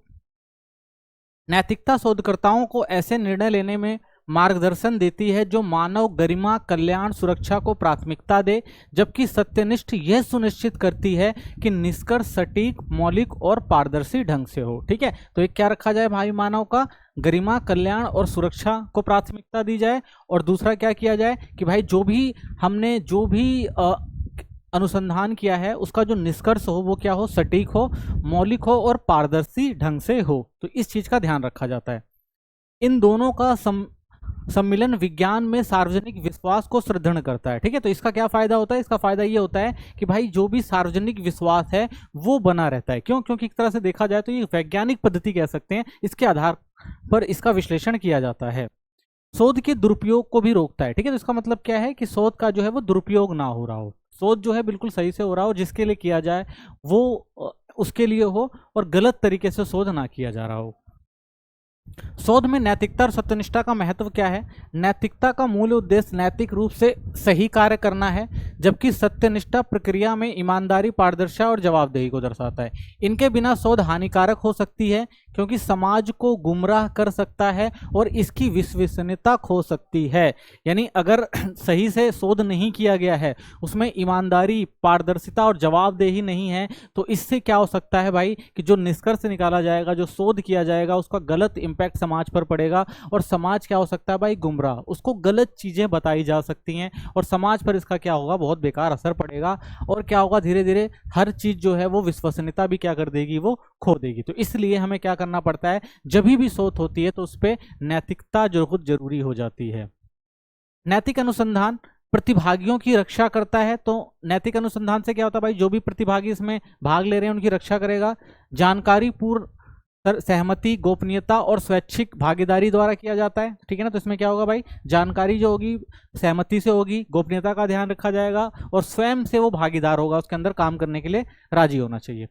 वैज्ञानिक सत्यनिष्ठ बनाए रखना, डेटा की सटीक रिपोर्टिंग बिना मनगढ़ंत, फर्जीवाड़ा या साहित्यिक चोरी नहीं होनी चाहिए। ठीक है, तो जो भी आप अनुष्ठान कर रहे हैं उस अनुष्ठान के अंदर जो भी होगा डेटा, उसकी भाई बिल्कुल सटीक रिपोर्टिंग करी जाएगी। ठीक है ना, कुछ गलत नहीं होगा उसके अंदर। बिना घड़ंत यानी कोई मनगढ़ंत ऐसे ही कोई भी डेटा उठा के नहीं शामिल किया जाता। ठीक है ना, कोई फर्जीवाड़ा नहीं किया जाना चाहिए। ठीक है ना, तभी नैतिकता जो रहेगी वो बहाल रहेगी। ठीक है ना, साहित्यिक चोरी भी नहीं होनी चाहिए। ऐसा नहीं कि भाई कि आपने किसी का लिखा हुआ चीज उठाई और उसको क्या किया, उसके अंदर डाल दिया, इन्वॉल्व कर दिया और उसके आधार पर कोई भी निष्कर्ष निकाल दिया, तो ये भी क्या होगा, गलत होगा। तो इसलिए अनुसंधान में नैतिकता बहुत जरूरी हो जाती है।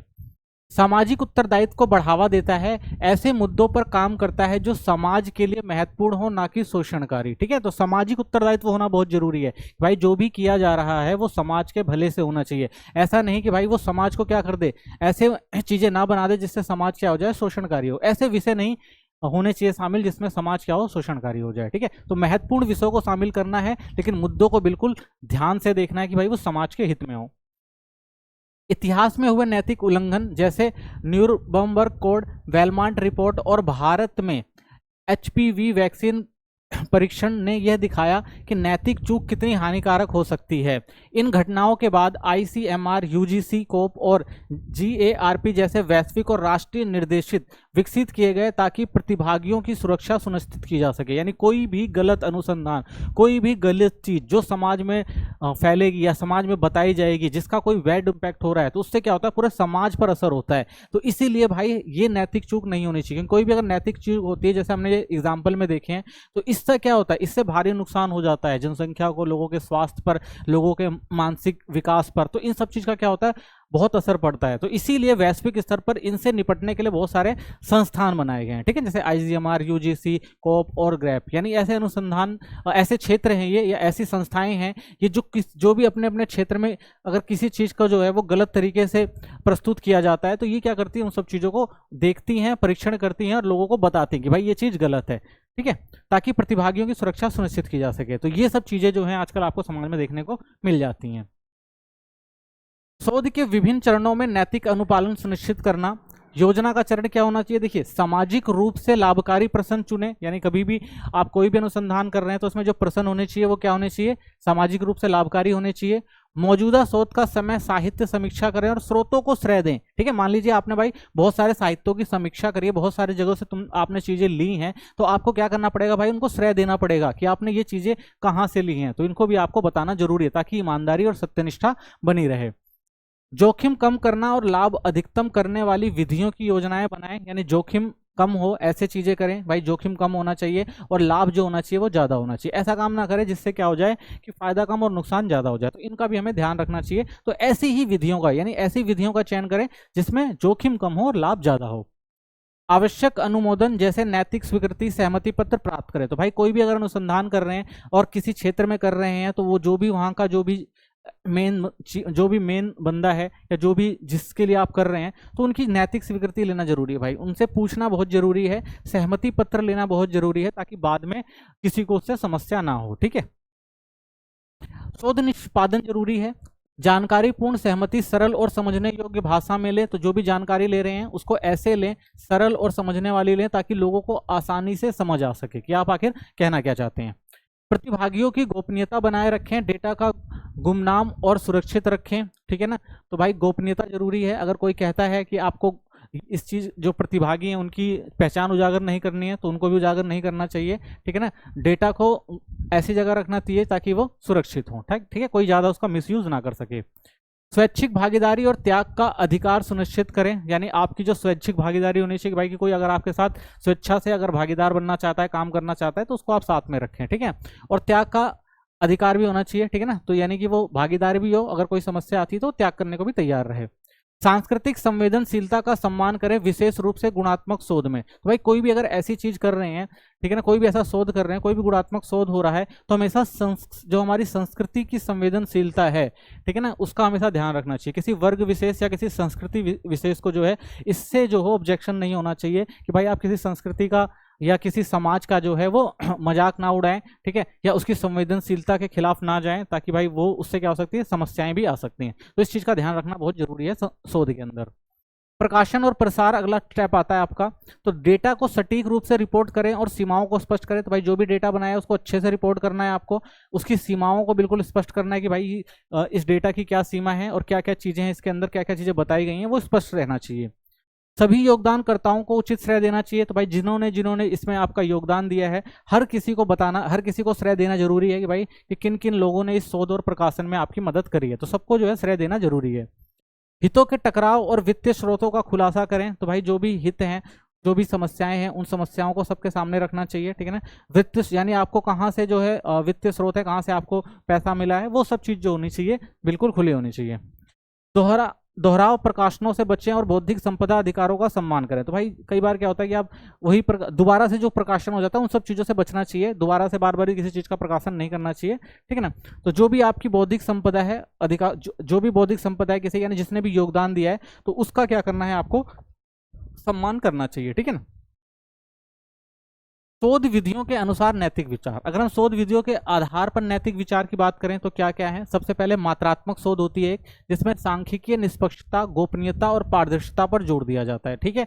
तो सांख्यिकी का मतलब डेटा जो कलेक्ट किया जाता है, आंकड़ों को जो कलेक्ट किया जाता है वो निष्पक्ष होने चाहिए, ठीक है। गोपनीयता का ध्यान रखना, भाई डेटा कहाँ से इकट्ठा किया है और डेटा किस किस बारे में क्या क्या बताता है, उसकी गोपनीयता पर ध्यान रखना चाहिए, ठीक है ना। और पारदर्शिता होनी चाहिए, यानी हर चीज की एक पारदर्शिता होनी चाहिए कि भाई जो चीज है जहाँ छिपाने लायक है वहाँ छिपानी है और जो चीज बताने लायक है वो बतानी है, और कहाँ से जो डेटा लिया गया है और कहाँ से संकलित किया गया है और कौन कौन जो है इसमें शामिल है, तो उन सब चीजों को भी आपको ध्यान देना है और बताना है। तो पारदर्शी होना चाहिए, ठीक है ना। गोपनीयता होनी चाहिए, पारदर्शिता होनी चाहिए और निष्पक्ष होना चाहिए। गुणात्मक शोध व्यक्तिगत अनुभवों का सम्मान, सांस्कृतिक संवेदनशीलता और प्रतिभागियों की सुरक्षा आवश्यक है। ठीक है, ये हमने देख ही लिया था भाई, अनुभवों का सम्मान करना चाहिए, जो भी व्यक्तिगत अनुभव रहे हैं, जिन्होंने भी योगदान दिया है, उनका सम्मान बहुत जरूरी है। तो हमें सांस्कृतिक संवेदनशीलता बना के रखनी है भाई, ऐसी चीज़ों को नहीं लेकर आना सामने जिससे किसी को नुकसान हो सके या कोई समस्या हो सके। तो जो भी आपके प्रतियोगी हैं, जो आपके साथ काम कर रहे हैं, तो उनकी सुरक्षा का भी आपको ध्यान रखना है। मिश्रित विधियां होती हैं, दोनों प्रकार के नैतिक मानकों का संतुलन बनाना आवश्यक है। ठीक है ना, मात्रात्मक और गुणात्मक शोध दोनों को मिलाकर चलना जरूरी हो जाता है किसी भी शोध के अंदर। नैतिक शोध के लिए नियमांक ढांचे, कौन कौन से नियम हैं? तो देखिए, भारत में यूजीसी ने CAR और ग्रैप दस्तावेज के माध्यम से शोध की गुणवत्ता और नैतिकता सुरक्षित करने हेतु शिक्षा निर्देश जारी किए हैं। कोप प्रकाशन नैतिकता पर वैश्विक दिशा निर्देश प्रदान करता है। ये ढांचे निम्नलिखित पर जोड़ देते हैं। तो हमारे यहाँ 3 संस्थाएं हैं जो नॉर्मल ध्यान देती हैं, हमारे जो भी शैक्षिक अनुसंधान होते हैं या जो भी इनसे संबंधित चीजें होती हैं, शिक्षा से संबंधित, वो सब जो है इन संस्थानों का काम है। ठीक है, तो ये इनके दस्तावेजों के माध्यम से हम कोई चीज रख सकते हैं, या इनकी जांच जो होती है वो जरूरी हो जाती है किसी भी चीज के लिए, कोई भी नई चीज जो प्रस्तुत की जाती है। ठीक है, तो शोध नैतिकता पर संकाय और छात्रों के लिए प्रशिक्षण। तो इसमें क्या होता है भाई, शोध जो हो नैतिक होनी चाहिए और छात्रों के लिए प्रशिक्षण के लिए होने चाहिए।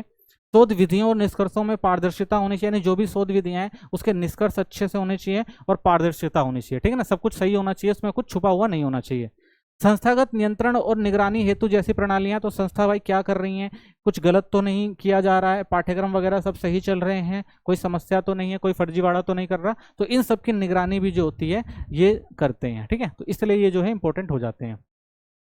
तो कह सकते हैं हम, शोध की नैतिकता और सत्यनिष्ठा केवल अनुपालन की जांच सूची ही नहीं है, ये ऐसे मूल्य हैं जिन्हें प्रत्येक शोधकर्ता को आत्मसात करना चाहिए। इन मानकों का पालन करके शोधकर्ता प्रतिभागियों की रक्षा करते हैं, गुणवत्ता सुनिश्चित करते हैं और निष्कर्षों में विश्वास बढ़ाते हैं। ठीक है, यानी अगर एक शोधकर्ता है वो अच्छे से काम कर रहा है, सबको लेकर चल रहा है और ईमानदारी है और उसकी एक विश्वसनीयता है, उसके जो भी निष्कर्ष हैं वो सही चीज़ों पर हैं, तो फिर कह सकते हैं भाई कि लोगों का क्या है, विश्वास बढ़ता है इसके ऊपर। तो आज की तीव्र गति से चलते शैक्षणिक परिदृश्य में यह सिद्धांत शोध को समाज के लिए लाभकारी और गरिमा संरक्षित बनाने के लिए अत्यंत आवश्यक है। ठीक है, तो कह सकते हैं भाई ये शोध वगैरह जो हैं, इनके जो सिद्धांत वगैरह हैं वो अच्छे से आजकल काम कर रहे हैं और लोगों की गरिमा जो है उसको क्या करते हैं, संरक्षित करने का भी काम करते हैं। ठीक है, तो ये लाभकारी है। अनुसंधान की डिजाइन क्या है, इसके अर्थ, उद्देश्य, विशेषताएं और प्रकारों का उपयुक्त उदाहरणों सहित समझाइए। ठीक है, तो जो अनुसंधान होता है, जो उसका डिजाइन किया जाता है, तो अर्थ, उद्देश्य और विशेषताएं क्या है ये समझते हैं। अनुसंधान डिजाइन एक रणनीतिक ढांचा है जो शोधकर्ताओं को उनके अध्ययन की योजना बनाने और उसे व्यवस्थित, संगठित तथा प्रणालीबद्ध तरीके से संचालित करने में मार्गदर्शन करता है। तो अनुसंधान डिजाइन का मतलब भाई उन्हें क्या करना है, ठीक है ना, और उनके लिए उन्हें कैसे योजना बनानी है, कैसे व्यवस्थित करना है, कैसे संगठित करना है और किस तरह से उनको उस जो भी उनकी रिसर्च है उसको कैसे आगे बढ़ाना है, उसके लिए क्या किया जाता है, पहले से एक डिजाइन तैयार किया जाता है ताकि काम जो है वो अच्छे से हो सके। तो इसे क्या कहा जाता है, अनुसंधान डिजाइन कहा जाता है। ठीक है, तो हर काम जो होता है वो क्या होता है, एक योजना बना के व्यवस्थित तरीके से और संगठित तरीके से किया जाता है।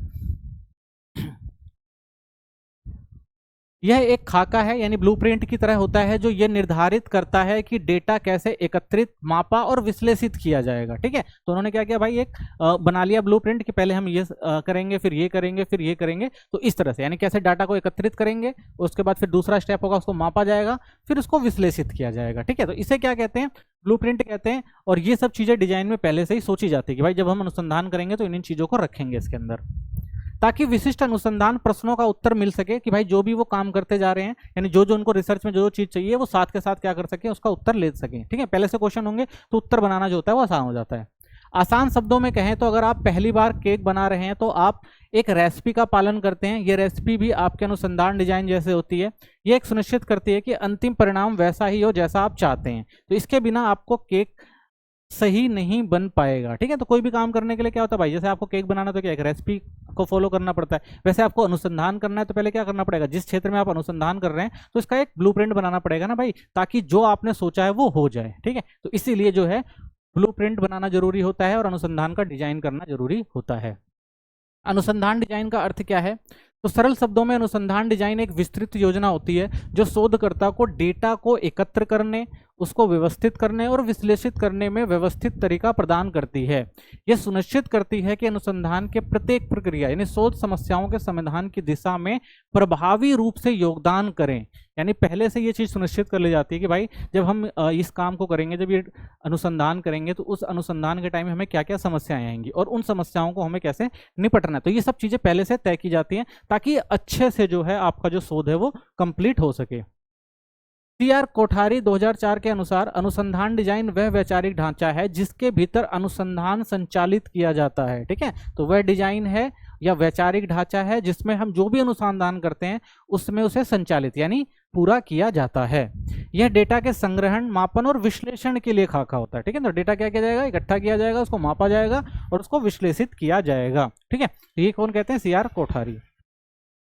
कैल्ड्रिगर 1986 के अनुसार कैल्डिगर ने 86 में के अनुसार ये क्या कहते हैं कि अनुसंधान प्रश्नों के उत्तर प्राप्त करने के लिए सोची समझी योजना, संरचना और रणनीति है। ठीक है, तो कैल्डिगर क्या कहते हैं, वो कहते हैं कि भाई कोई भी अनुसंधान किया जाता है तो उसमें कुछ प्रश्न बनाए जाते हैं, सोचा जाता है, उनको समझा जाता है, उसके बाद योजना बनाई जाती है, रणनीति बनाई जाती है, जिससे क्या करा जा सकता है, उस जो भी हमारा रिसर्च है या जो भी हमारा अनुसंधान है उसको हम आसानी से पूरा कर सकते हैं।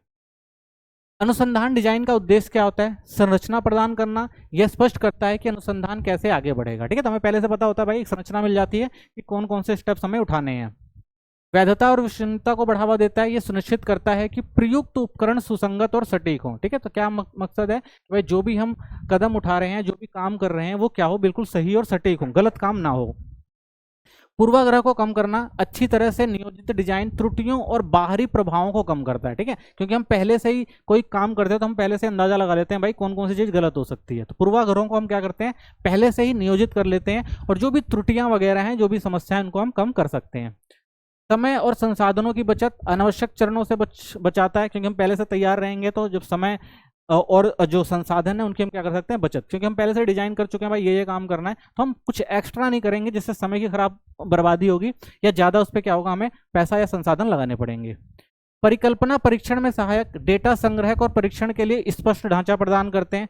तो इससे क्या होता है भाई, आपको क्या मिलेगा, डेटा संग्रहण के लिए अच्छा परीक्षण मिल जाता है और स्पष्ट जो है वो ढांचा मिल जाता है। ठीक है, पुनरुत्पादन योग्य, अन्य शोधकर्ता भी उसी पद्धति का उपयोग करके परिणामों की पुष्टि कर सकते हैं। ठीक है, तो इसका क्या फायदा होता है भाई कि और लोग और भी शोधकर्ता अगर चाहें तो आपकी पद्धति को इस्तेमाल करके और क्या कर सकते हैं, उपयोग करके और अच्छे परिणाम को क्या कर सकते हैं, हासिल कर सकते हैं।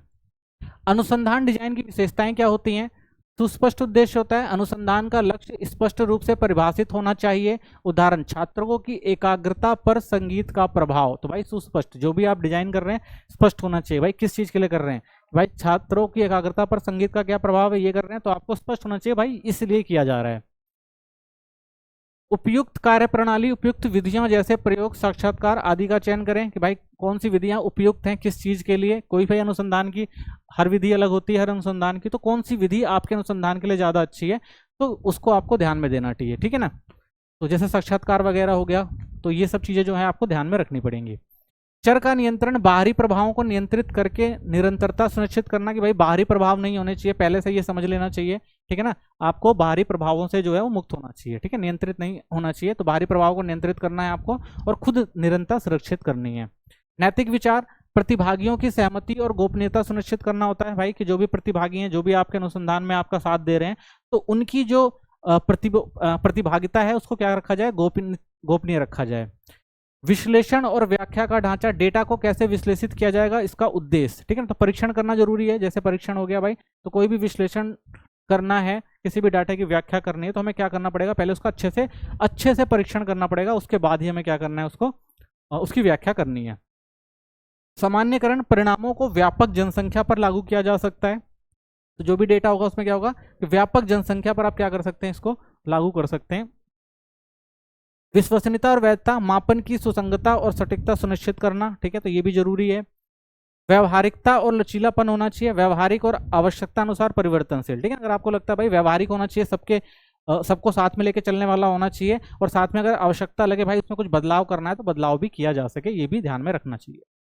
अनुसंधान डिजाइन के प्रकार, तो सबसे पहले आपका आता है गुणात्मक अनुसंधान डिजाइन। ठीक है, यह मानव व्यवहार और अनुभव को गैर सांख्यिकी डेटा के माध्यम से समझने पर केंद्रित करता है। ठीक है, तो इसमें सांख्यिकी डेटा नहीं लिया जाता, बिना सांख्यिकी डेटा पे हम क्या करते हैं, समझने का प्रयास करते हैं इस अनुसंधान को। तो इसे क्या कहते हैं, हम गुणात्मक अनुसंधान कहते हैं। जैसे केस स्टडी हो गया, किसी एक मामले का गहन अध्ययन। ठीक है, तो ये हमारे गुणात्मक में आ जाएगा। एथनोग्राफी, सांस्कृतिक समूहों को सहभागी अवलोकन करना। ठीक है, तो ये भी आपका किसके अंदर आ जाएगा, गुणात्मक में आ जाएगा। क्यों,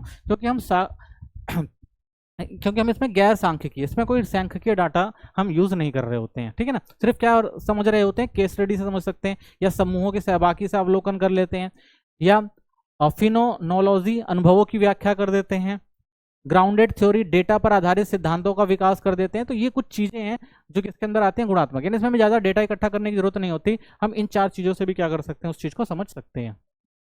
मात्रात्मक अनुसंधान डिजाइन क्या होता है, यह संख्यात्मक डेटा। तो इसमें क्या होता है, आपको संख्यात्मक जो डेटा होता है वो आपको पता होता है, और इसका सांख्यिकी विश्लेषण पर आधारित होता है। तो इसको अच्छे से क्या किया जाता है, विश्लेषित किया जाता है। ठीक है, तो ये कैसे हो सकता है, ये वर्णनात्मक हो सकता है, घटनाओं या लक्षणों का वर्णन करना, भाई कौन कौन सी घटनाएं घटी हैं, उनके लक्षण क्या थे, इनको देखा जाता है। सहसंबंधनात्मक होता है, ये चर के बीच संबंधों की जांच की जाती है, यानी दो चीजें हैं, 2 चर हैं, तो उन चरों के बीच में संबंध को देखा जाता है और मापा जाता है। प्रयोगात्मक होता है, ये कारण प्रभाव संबंधों की जांच की जाती है। तो इसके अंदर क्या होता है भाई, कि आखिर क्यों दो चीजों को जब रिलेट किया जाता है तो उसके क्या कारण है और उसका क्या प्रभाव पड़ता है, इन सबको भी इसमें रिलेट किया जाता है। ठीक है, तो ये 3 तरह के आपके संख्यात्मक में देखने को मिलते हैं। फिर आता है आपका मिश्रित विधियों पर आधारित डिजाइन। ये गुणात्मक और मात्रात्मक दोनों का मिश्रण होता है। ठीक है, तो इसमें क्या कहता है, दोनों को शामिल कर लिया जाता है। जैसे व्याख्यात्मक, पहले मात्रात्मक फिर गुणात्मक। उसमें क्या होता है, पहले मात्रात्मकता देखी जाती है, फिर उस मात्रात्मक में कितनी गुणात्मकता विधियां हैं उनको देखा जाता है। अन्वेषण आता है, पहले गुणात्मक फिर मात्रात्मक। तो इसमें क्या होता है, पहले उसके गुण देखे जाएंगे, फिर उसकी मात्रा को देखा जाता है। एक समवर्ती होता है, दोनों को एक साथ प्रयुक्त किया जाता है। ठीक है, तो 3 तरह से क्या करते हैं भाई, डेटा का जो है हम अनुसंधान में डिजाइन के रूप में उपयोग करते हैं। ठीक है ना, तो एक आपका गुणात्मक हो गया, एक संख्यात्मक हो गया, और एक क्या हो गया आपका मिश्रित हो गया। ठीक है, तो इन 3 तरह से हम क्या कर सकते हैं कि जो भी हमारा अनुसंधान है उसका डिजाइन कर सकते हैं। तो कह सकते हैं हम संक्षेप में, अनुसंधान डिजाइन किसी भी अध्ययन की रीढ़ होता है, क्योंकि जरूरी है भाई, क्योंकि हम कोई भी अगर अनुसंधान कर रहे हैं तो उसके अंदर हमें ये स्पष्ट तो करना ही पड़ेगा ना, वो आखिर है क्या। तो यह शोधकर्ता को स्पष्ट और संगठित और सुसंगत मार्गदर्शन प्रदान करता है, जिससे अनुसंधान विश्वसनीय और प्रभावी बनता है। एक अच्छा डिजाइन शोध प्रक्रिया को कौशल और पुनरुत्पादन योग्य बनाता है, चाहे वह गुणात्मक हो या मात्रात्मक या मिश्रित विधियों पर आधारित हो। ठीक है ना, तीनों आधार पर हम क्या करते हैं, कोई भी अनुसंधान होता है उसको क्या करते हैं, देखते हैं, और उसके आधार पर हम बहुत सारी चीजों का पता लगाते हैं। तो सही डिजाइन शोध लक्ष्यों को प्रभावी ढंग से प्राप्त करने के लिए आवश्यक होता है। तो भाई अगर आपको कोई भी शोध कर रहे हैं, तो शोध में अगर एक अच्छा डिजाइन करके आप कोई भी अनुसंधान करते हैं तो उसमें आपको क्या मिलता है, अच्छा रिजल्ट मिलता है। ठीक है, तो इसलिए तीनों विधियां बहुत ज्यादा इंपॉर्टेंट हो जाती हैं किसी भी अनुसंधान के लिए। नेक्स्ट क्वेश्चन, अगला क्वेश्चन हमारा, शोध में संकल्पना क्या है, इसका अर्थ, प्रक्रिया और महत्व, और शोध समस्या के साथ संबंध को विस्तार से समझाइए। ठीक है ना, तो शोध में संकल्पना क्या है, इसको समझते हैं। अनुसंधान में अवधारणात्मक प्रक्रिया। अवधारणात्मक प्रक्रिया कोई एकल चरण की गतिविधि नहीं है, ये अनुसंधान डिजाइन में कई चरणों में क्रमिक रूप से विकसित होती है। ठीक है, तो जो हम अवधारणात्मक प्रक्रिया की बात करते हैं तो ये कोई एक चीज नहीं है। ठीक है ना, इसमें क्या है, इसमें अनुसंधान में बहुत सारे क्रमों में हम क्या करते हैं, इसको विकसित करते हैं। जैसे विषय और उद्देश्य का निर्धारण। इस प्रक्रिया की शुरुआत सामान्य रुचि के किसी विषय के चयन से संबंधित साहित्य को पढ़ाना और प्रारंभिक क्या, क्यों और कैसे प्रश्नों को बनाना विषय को एक केंद्रित अनुसंधान उद्देश्य में रूपांतरित करने में मदद करता है। ठीक है, यानी जब भी हम कोई अनुसंधान करते हैं तो उसमें सबसे पहले क्या देखना पड़ता है कि जो हम अनुसंधान कर रहे हैं आखिर वो है क्या और क्यों कर रहे हैं और कैसे। यानी मान लीजिए आपको कोई भी एक साहित्य को पढ़ना है तो आप सबसे पहले क्या कहेंगे, भाई ये साहित्य क्या है और इस साहित्य को हम क्यों पढ़ रहे हैं। ठीक है ना, और इस साहित्य को हम कैसे पढ़ सकते हैं। तो ये सारी चीजें जो क्या होती हैं हमें क्या करना पड़ता है, पहले समझनी पड़ती है, तभी हम क्या कर सकते हैं, एक अनुसंधान के उद्देश्य को अच्छे से क्या कर सकते हैं, रूपांतरित कर सकते हैं। यानी अनुसंधान प्रकार और प्रश्नों का चयन। चुने गए विषयों के आधार पर शोधकर्ता यह तय करता है कि अध्ययन गुणात्मक, मात्रात्मक या मिश्रित विधियों पर आधारित होगा। अवधारणात्मक प्रक्रिया उपयुक्त अनुसंधान प्रश्नों को निर्धारित करने में सहायता करती है जो चुनी गई कार्यप्रणाली के अनुरूप होती है। तो भाई जो भी हम अनुसंधान कर रहे हैं तो उसमें भाई सबसे पहले प्रश्नों का चयन करेंगे कि हमें क्या क्या अनुसंधान में करना है, और उसके बाद हम उसमें विधियां देखेंगे भाई कि मात्रात्मक है या गुणात्मक है, या फिर हम क्या कर सकते हैं, दोनों को एक साथ लेकर हम इसका क्या कर सकते हैं, इसको कर सकते हैं, दोनों विधियों को मिलाकर हम इसको अच्छे से देख सकते हैं। तो ये सारी चीजें हमें देखना पड़ता है, ठीक है। फिर उसके आधार पर जो भी अनुसंधान की जो भी कार्य प्रणाली होती है उसके अनुरूप हम काम करना शुरू करते हैं।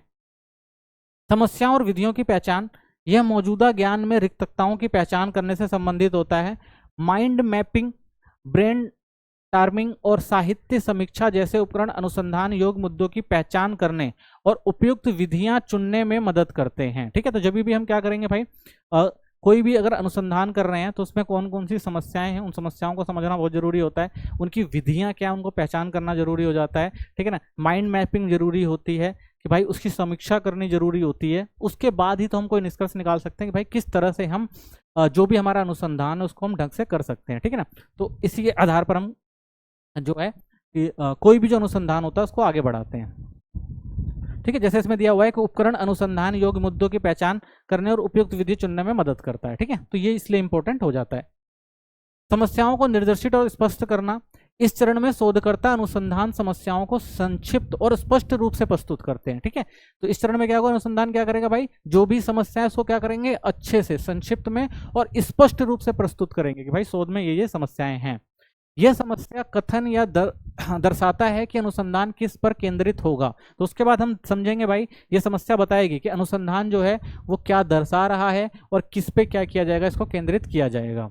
और यह परिकल्पनाओं या अनुसंधान प्रश्नों को बनाने में मार्गदर्शन करता है। तो इससे क्या होगा भाई, ये फायदा होगा कि जो भी हम अनुसंधान बना रहे हैं, ठीक है ना, जो भी हम परिकल्पना कर रहे हैं उसके अंदर क्या क्वेश्चन बनते हैं इनको हम अच्छे से समझ सकेंगे और इसी से क्या होगा, हमारा जो अनुसंधान का जो होगा वो मार्गदर्शन होगा, ठीक है।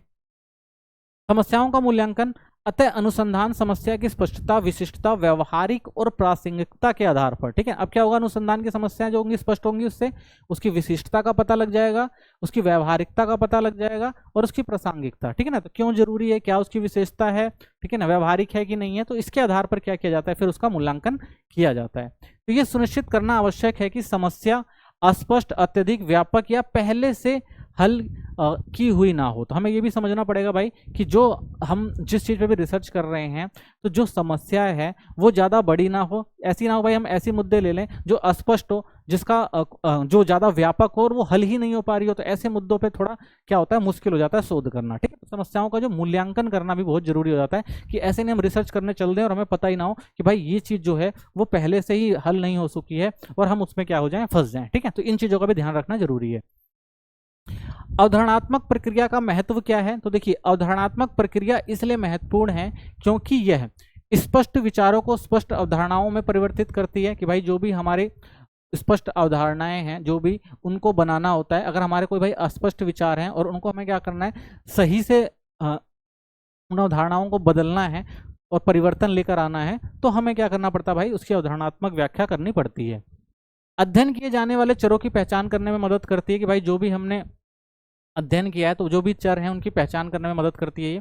अनुसंधान प्रश्नों और परिकल्पनाओं को निर्माण में मार्गदर्शन करते हैं। तो भाई इससे क्या होता है कि जो भी हमारे अनुसंधानों में जो भी प्रश्न उठ रहे हैं, जो भी परिकल्पनाएं हैं, उनका निर्माण करना जो होता है बहुत आसान हो जाता है। उपयुक्त अनुसंधान डिजाइन और उपकरणों के चयन की नींव रखती हैं, ठीक है। तो इससे क्या होता है, हम जो भी हमारा अनुसंधान डिजाइन है, जो भी उपकरण है, तो उसके बारे में हम अच्छे से जानकारी इकट्ठा कर लेते हैं। प्रासंगिकता और फोकस सुनिश्चित करता है, भाई से हमें पता लगता है कि हमारी क्या प्रासंगिकता है, किस पे हमें विचार करना है, ये सुनिश्चित करता है, जिससे यादृच्छिक या बेहतरीन डेटा संग्रहण से बचा जा सकता है। तो इससे ये होता है भाई कि कहीं हम जिससे हम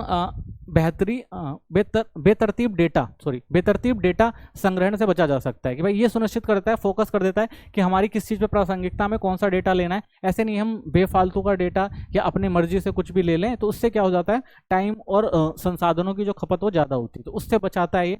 अवधारणाओं को मापने योग्य रूप में विकसित करने यानी ऑपरेशनलाइजेशन में सहायता करता है। तो हम क्या करते हैं, जो भी अवधारणाएं होती हैं वो क्या होती है, मापने योग्य होती है। यानी इससे क्या होता है कि भाई हमें भाई अच्छे से पता लग जाता है, ठीक है ना। पहले से क्या होता है, हम पता कर लेते हैं और समझ लेते हैं हमें क्या करना है, ठीक है ना। तो इससे क्या होता है, हमें पहले से सारी चीज़ें पता होती हैं तो हमें आसानी होती है, यानी हमारी अवधारणाएं जो होती हैं वो पहले से विकसित हो जाती हैं, हमें पता होता है कि हमें क्या करना है, ठीक है ना। तो इससे क्या होती है, हमें सहायता मिलती है।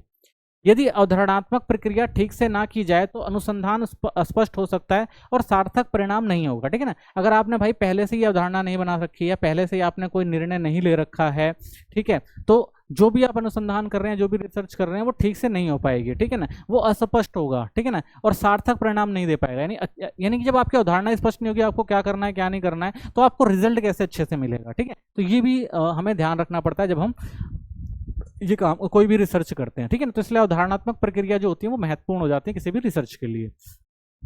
अनुसंधान समस्या से संबंध, अवधारणात्मक प्रक्रिया अनुसंधान समस्या की पहचान और निर्माण से घनिष्ठ रूप से जुड़ी हुई है, ठीक है ना। तो अवधारणात्मक प्रक्रिया क्या करती है, जो अवधारणात्मक प्रक्रिया होती है, जो भी अनुसंधान में समस्याएं आती है उनकी पहचान करती है, और जो भी निर्माण करना, जो भी निर्माण से संबंधित जो भी चीजें होती हैं जो बनाना होता है, तो उससे जो भी चीजें होती हैं उन समस्याओं को क्या करती है, वो पहले से उजागर करती है भाई, समझाने का काम करती है। विषय चयन के बाद शोधकर्ता को ज्ञान में अंतराल की पहचान करनी होती है, जो अक्सर साहित्य समीक्षा, व्यक्तिगत अनुभव या सामाजिक आवश्यकताओं के माध्यम से हो सकती है। तो भाई कोई भी व्यक्ति है, कोई भी रिसर्च कर रहा है, तो उसे सबसे पहले क्या समझना पड़ेगा भाई, साहित्य समीक्षा करनी पड़ेगी, ठीक है ना, व्यक्तिगत अनुभव की जरूरत पड़ती है, और सामाजिक आवश्यकताओं की आवश्यकता होती है। तो ये सारी चीजें कहाँ से आती हैं, ये सारी अवधारणा से ही तो आती हैं। तो ये अंतराल अवधारणात्मक प्रक्रिया द्वारा विशिष्ट समस्याओं में परिवर्तित होते हैं। तो ये सारी चीजें किसके अंदर आ जाती है, सारी समस्याएं अवधारणाओं के अंदर आ जाती हैं, जहां से हम पहले से क्या होते हैं इन सब चीजों को कवर करके चलते हैं। उदाहरण, यदि शिक्षा के क्षेत्र में छात्र अच्छा प्रदर्शन नहीं कर पा रहे हैं तो आवश्यकात्मक प्रक्रिया यह स्पष्ट करने में मदद करती है कि कम प्रदर्शन का अर्थ क्या है, कम अंक भागीदारी की कमी या प्रेरणा में कमी, या इससे कैसे अध्ययन किया जा सकता है, ठीक है। तो अवधारणा का मतलब तो सीधा हो गया। अगर एग्जाम्पल के तौर पे देखें तो हम कह सकते हैं भाई एक शिक्षा का क्षेत्र है, छात्र जो है वो अच्छा प्रदर्शन नहीं कर रहा है, ठीक है, तो अब इसमें अवधारणाएं क्या बनेंगी, अब अवधारणा यही बनेंगी ना कि भाई बच्चा जो है क्यों प्रदर्शन नहीं कर रहा है, उसे अंक कम क्यों आ रहे हैं, क्या उस भागीदारी की कमी है, क्या वो भाई पार्टिसिपेट नहीं कर रहा है पढ़ाई के अंदर, या भाई कोई उसको प्रोत्साहित नहीं कर रहा है कि भाई आप पढ़ सकते हैं, आप कर सकते हैं, या कोई उनका साथ नहीं दे रहा है, ठीक है। तो इससे और इसे कैसे अध्ययन किया जा सकता है। तो अब इन सब चीजों को समझने के लिए क्या होगा भाई, हमें एक अवधारणा तो बनानी पड़ेगी ना, समझना तो पड़ेगा कि कैसे करना है कैसे नहीं करना है। तो इसलिए अवधारणात्मक जो होती है वो जरूरी हो जाती है। अनुसंधान समस्याओं के स्रोत क्या हैं, तो व्यक्तिगत अनुभव, सिद्धांतों और साहित्य की समीक्षा करनी जरूरी होती है, सामाजिक या सरकारी मांगे जो होती हैं वो इंपॉर्टेंट हो जाती हैं, ठीक है ना, और विशेषज्ञों की राय, ठीक है। तो जो अनुसंधान है उनकी समस्याएं के मुख्य स्रोत क्या है, यही कि भाई व्यक्तिगत अनुभव जरूरी है, अगर व्यक्तिगत अनुभव नहीं है तो समस्याएं आएंगी। सिद्धांत और साहित्य की समीक्षा अच्छे से की जानी चाहिए, क्योंकि वहां से हमें बहुत सारी चीजें अच्छे से पता लगती हैं। सामाजिक या सरकारी मांगे जो हैं इनको ध्यान में रखना जरूरी है, और विशेषज्ञों की राय लेना बहुत जरूरी हो जाता है। तो अनुसंधान समस्याओं के प्रकार क्या हैं, तो वर्णनात्मक भाई, सहसंबंधात्मक, कारणात्मक, व्याख्यात्मक, भिन्नताएं आधारित और अनप्रयुक्त शोध। प्रत्येक प्रकार के लिए अलग अलग अवधारणात्मक दृष्टिकोण की आवश्यकता होती है। तो भाई कोई भी अगर आप काम कर रहे हैं तो सबके अंदर क्या होगा, चाहे वो वर्णनात्मक हो, संबंधात्मक हो, कारणात्मक हो, व्याख्यात्मक हो, तो इन सब में क्या होती है, अलग अलग अवधारणाएं होती हैं, और इन सबको क्या होता है अलग अलग तरीके से देखना चाहिए, ठीक है। तो इसलिए कहते हैं भाई कि जो समस्याएं हैं, जो अवधारणाएं हैं, उनको ढंग से समझकर उनको ढंग से व्यवस्थित करके तभी कोई भी अनुसंधान जो अच्छे से किया जा सकता है। तो कह सकते हैं अवधारणात्मक प्रक्रिया अनुसंधान डिजाइन का एक मौलिक चरण है। यह अनुसंधान विचार को परिष्कृत करती हैं, अवधारणाओं को परिभाषित करती हैं, और एक सार्थक अनुसंधान योग्य समस्याओं के निर्माण में सहायता करती है। इसके बिना अनुसंधान दिशा और स्पष्टता को खो देता है। विषय चयन, ज्ञान अंतराल की पहचान, प्रश्नों का निर्माण, समस्याओं का मूल्यांकन जैसे क्रमिक चरणों के माध्यम से अवधारणात्मक प्रक्रिया अनुसंधान को केंद्रित, व्यवहारिक और शैक्षणिक व वास्तविक दुनिया के मूल्यांकन बनाती है, ठीक है। तो कह सकते हैं भाई कि जो अवधारणात्मक प्रक्रियाएं हैं वो क्या करती हैं, किसी भी अनुसंधान को एक अच्छा, सार्थक, ठीक है ना, और नई चीजें, किसी चीज का चयन करना, किसी चीज का निर्माण करना, समस्याओं को दूर करना, ये सारी चीजें जो है किससे पता लगती है हमें, अब हम अवधारणात्मक प्रक्रिया से जब अनुसंधान करते हैं तो पता लगती है। इसलिए हमारे किसी भी रिसर्च को करने से पहले हमें क्या करना पड़ता है भाई, उसकी जो अवधारणात्मक प्रक्रिया है उसको समझना पड़ता है, ठीक है। नेक्स्ट क्वेश्चन देखते हैं। अगला क्वेश्चन है हमारा, साहित्य समीक्षा क्या है, इसके अर्थ, परिभाषाएं, उद्देश्य, रणनीतियां, चुनौतियों और शोध में वैचारिक ढांचे की भूमिका पर चर्चा करें, ठीक है। तो साहित्यिक समीक्षा समझेंगे सबसे पहले क्या होता है। साहित्यिक समीक्षा क्या है, साहित्य समीक्षा एक संगठित और आलोचनात्मक विश्लेषण होती है जो किसी विशिष्ट विषय या समस्या से संबंधित पूर्ववर्ती शोध का मूल्यांकन करती है। यानी साहित्य समीक्षा की बात करें तो समीक्षा का मतलब क्या होता है भाई, किसी चीज को अच्छे से समझना या उसके बारे में कुछ बताना। तो साहित्यिक समीक्षा भी यही है भाई कि एक तरह से कहा जाए तो ये आलोचनात्मक विश्लेषण होता है, या कोई कमी रह गई है किसी शोध में या किसी साहित्य में, तो उसके बारे में जो भी मूल्यांकन होता है या जो भी समस्याएं रही होती हैं, ठीक है ना, उनका क्या करते हैं वो एक तरह से मूल्यांकन करते हैं, ठीक है ना, बताते हैं कि साहित्य में क्या क्या कमियां रह गई हैं, ठीक है, या उसकी कुछ समस्याएं हैं, तो उनको दूर करने का काम जो किया जाता है वो किसके अंदर किया जाता है, साहित्य की जब समीक्षा की जाती है उसके अंदर किया जाता है।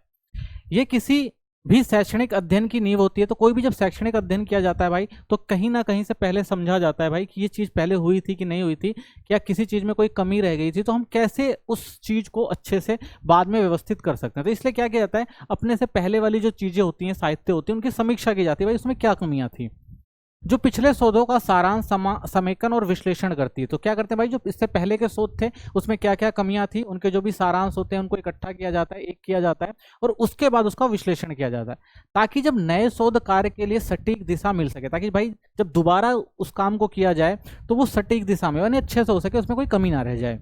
ये केवल जानकारी का सारांश नहीं होती, यानी इसमें सिर्फ जानकारी नहीं मिलती, बल्कि ज्ञान की वर्तमान स्थिति की, भाई वर्तमान में क्या सोचा जा रहा है, क्या सोच है लोगों की, ठीक है ना, क्या विवाद हैं, क्या कमियां हैं, रिक्तियां हैं, और भविष्य की संभावनाओं को उजागर करते हैं कि भाई भविष्य में क्या हो सकता है। तो इन सब चीजों को साहित्यिक समीक्षा के अंदर रखा जाता है, ठीक है।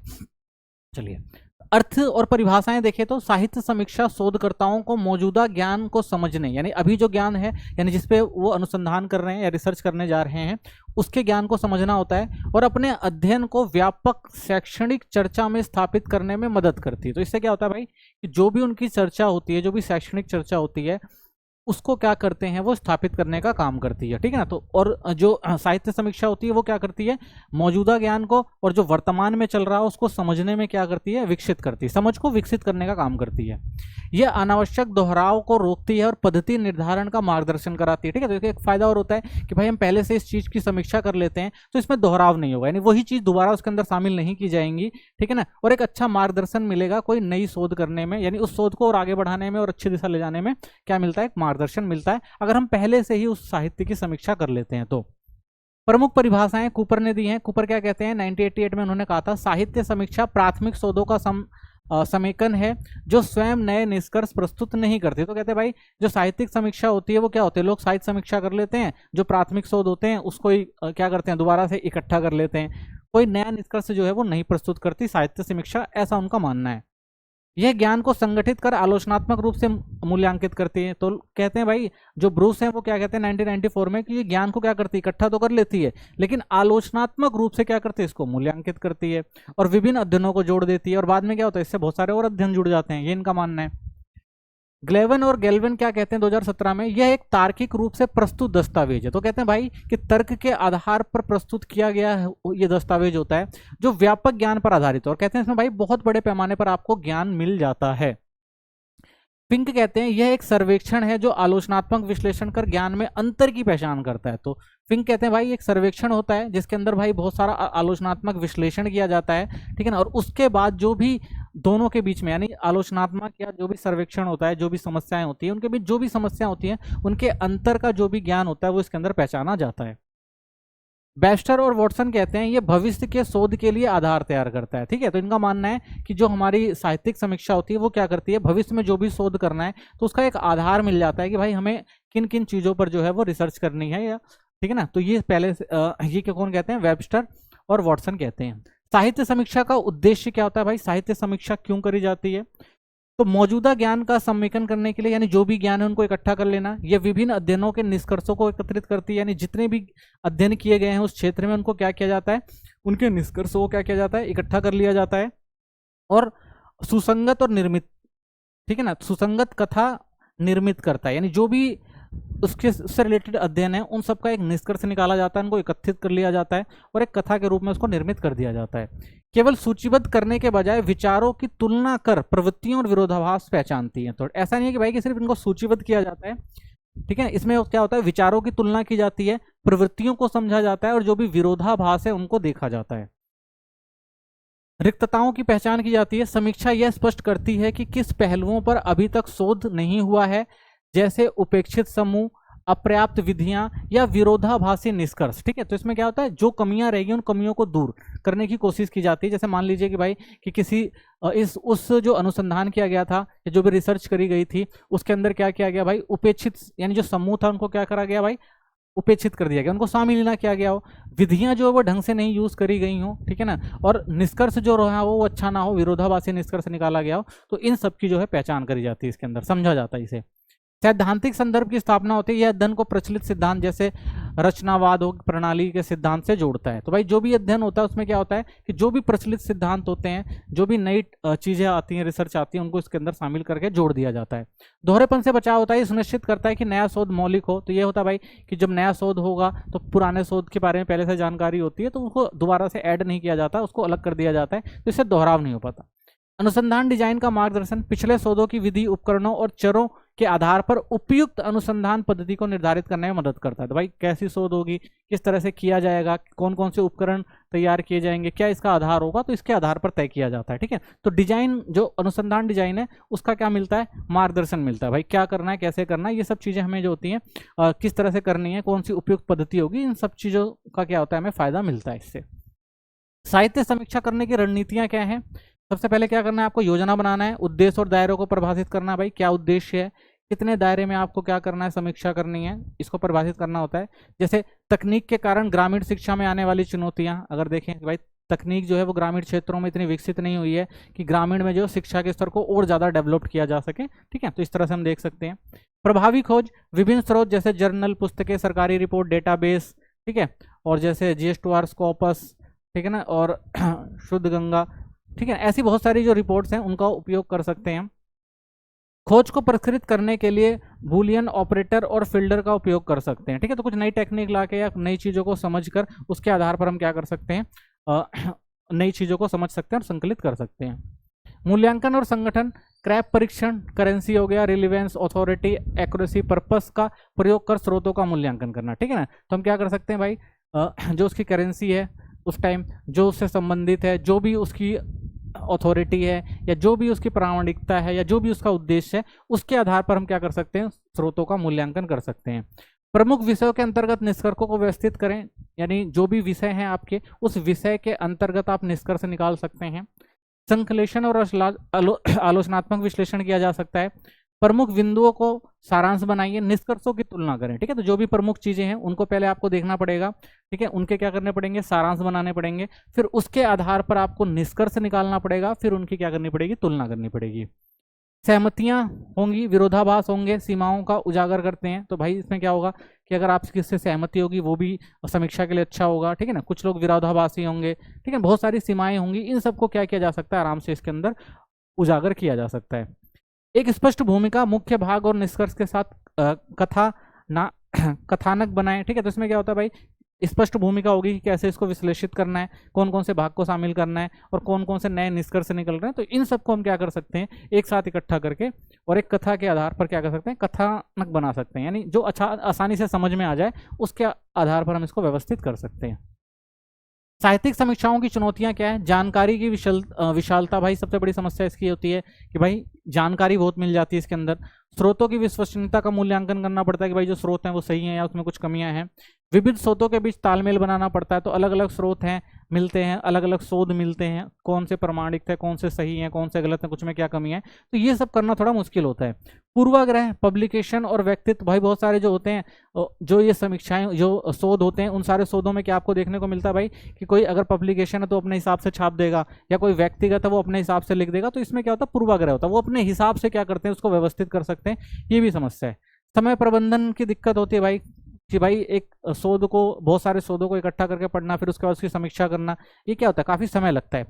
प्रासंगिकता बनाए रखना जरूरी होता है भाई, कि हर एक साहित्य का अपना जो होता है महत्वपूर्णता होती है, तो उसको भी समझना बहुत जरूरी हो जाता है, यानी इसकी प्रासंगिकता भी जो होती है वो जरूरी हो जाती है। तो ये जो है प्रासंगिकता, यानी किसके लिए इंपॉर्टेंट है, कहाँ पर क्या समस्याएं हैं, इन सब प्रासंगिकता को समझना भी जो होता है वो चुनौतीपूर्ण होता है। ठीक है, तो ये कुछ चुनौतियां हैं।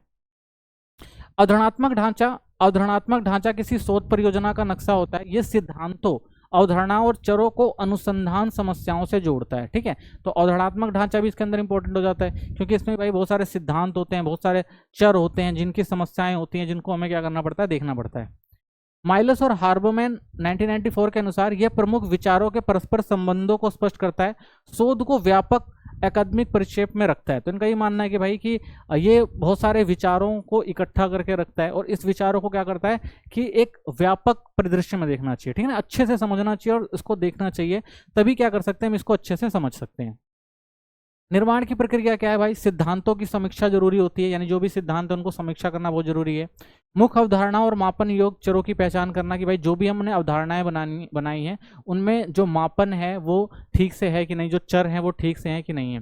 परस्पर संबंधों की व्याख्या करना, आरेख और परिकल्पनाएं। तो इसके अंदर हम क्या कर सकते हैं भाई कि जो भी हमने चीजें देखी हैं, जो भी व्याख्याएं देखी हैं, तो उनको आरेख के द्वारा या परिकल्पनाओं के द्वारा जो भी चीजें सही से व्यवस्थित की जा सकती हैं उसके आधार पर, ताकि आसानी से समझा जा सके। प्रासंगिकता सुनिश्चित करना, यह अनुसंधान डिजाइन, डेटा संग्रह, विश्लेषण या शोध उद्देश्यों से जोड़ते हैं। ठीक है, तो इसमें क्या होता है भाई कि डिजाइन बनाया जाता है, इसके अंदर डेटा संग्रह किया जाता है और उनका क्या किया जाता है, विश्लेषण किया जाता है। तो इससे क्या होता है कि जो शोध का जो उद्देश्य होता है वो बहुत अच्छे से समझ में आता है। ठीक है, उसको देखना और समझना थोड़ा आसान हो जाता है। यह अवधारणात्मक ढांचा पूरे अनुसंधान में स्पष्ट दिशा और एक रूपता प्रदान करता है। तो इससे क्या होता है भाई कि ये जो ढांचा होता है ये क्या करता है, अनुसंधान में स्पष्टता और बिल्कुल सही दिशा दिखाता है, जिससे हम एक अच्छा जो है कह सकते हैं एक अच्छी अवधारणा के तहत एक सही रिसर्च को हम देख सकते हैं। निष्कर्ष तो हम कह सकते हैं भाई, साहित्य समीक्षा केवल अतीत के शोधों की सूची नहीं बल्कि एक गतिशील उपकरण है जो मौजूदा ज्ञान के साथ आलोचनात्मक संवाद स्थापित करता है। ठीक है, तो हम कह सकते हैं भाई जो साहित्य समीक्षा है वो क्या है, एक गतिशील उपकरण है, यानी जो आज है और जो आगे चीजें बन रही हैं, ठीक है, उनको उनके बीच में क्या करता है, एक तरह से एक काम करता है कि भाई एक संवाद स्थापित करता है। ठीक है ना, और आलोचनात्मक संवाद भी स्थापित करता है। अगर कुछ कमियां हैं, कुछ त्रुटियां हैं, तो उनको क्या किया जा सके, उसको अलग करके नई तरह से शोध को देखा जा सके।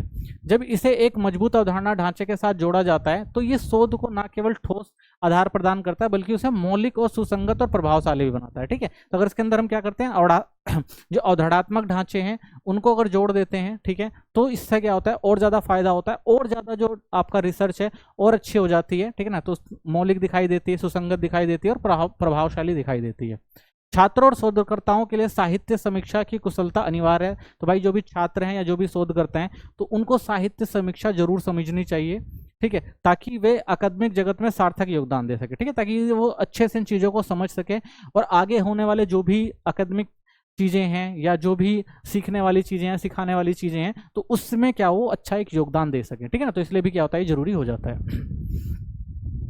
नेक्स्ट क्वेश्चन है हमारा, शोध समस्या की पहचान करना शोध प्रक्रिया में आधारभूत कदम क्यों माना जाता है और वे प्रमुख विशेषताएं जो स्रोत क्या हैं जो शोधकर्ताओं को प्रभावी शोध समस्या पहचान करने में मदद करते हैं। ठीक है ना, शोध समस्या समझते हैं कि भाई आखिर जब शोध होता है तो उसमें कौन कौन सी आपको समस्याएं देखने को मिलती हैं।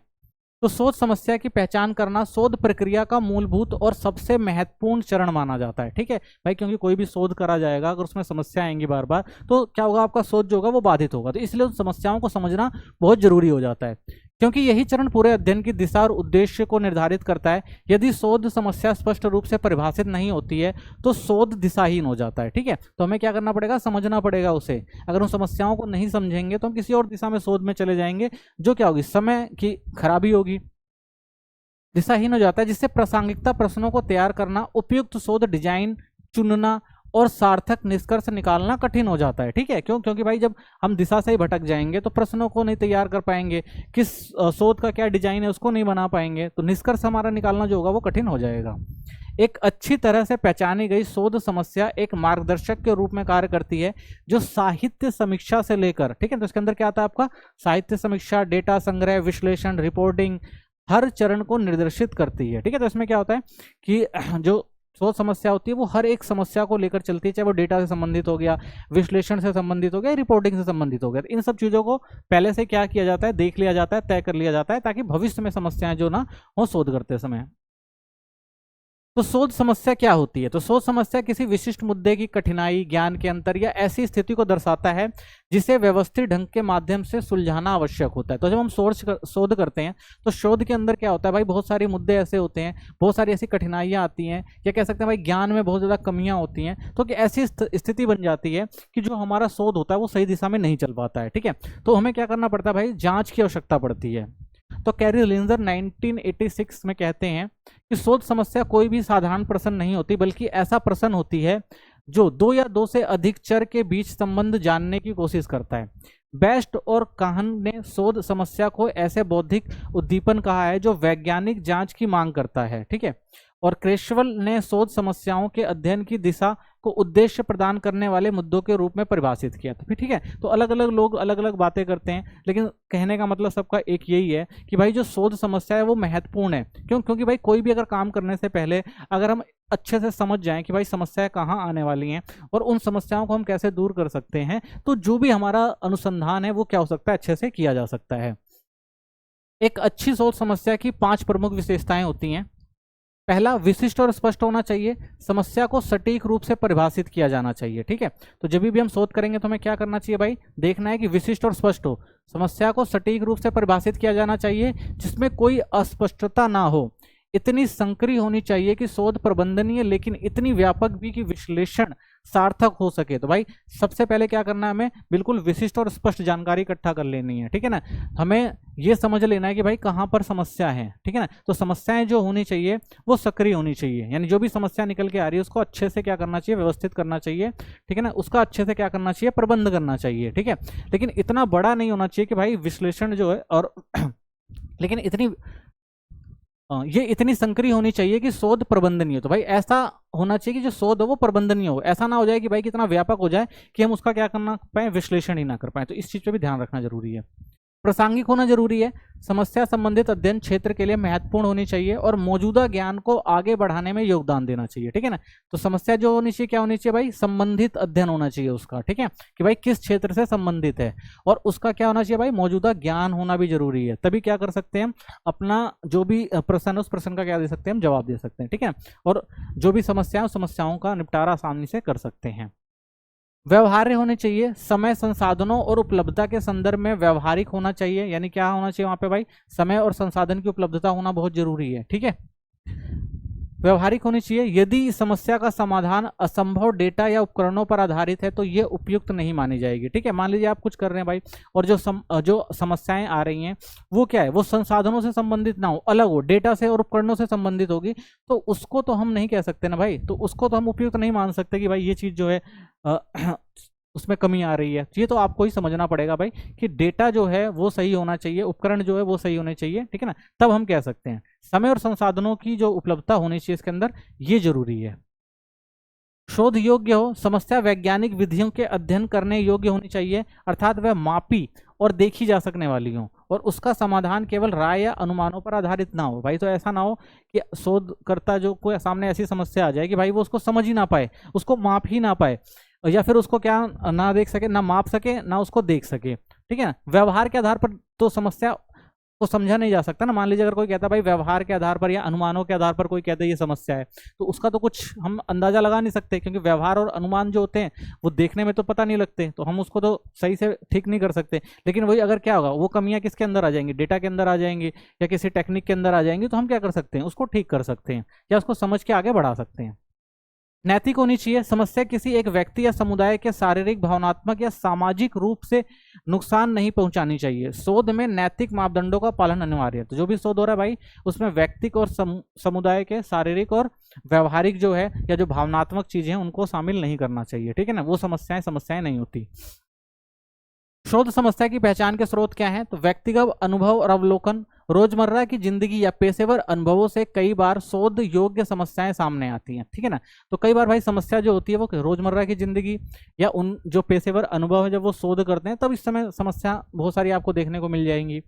मौजूदा साहित्य, पहले किए गए अध्ययन ये दर्शाते हैं कि क्या खोजा जा चुका है और किन पहलुओं में अब भी शोध की आवश्यकता है। ठीक है, तो मौजूदा साहित्य वो बताते हैं हमें कि भाई क्या क्या चीज हमारे पास है और किन पहलुओं पर अभी शोध हुआ है और किन पे जरूरत है।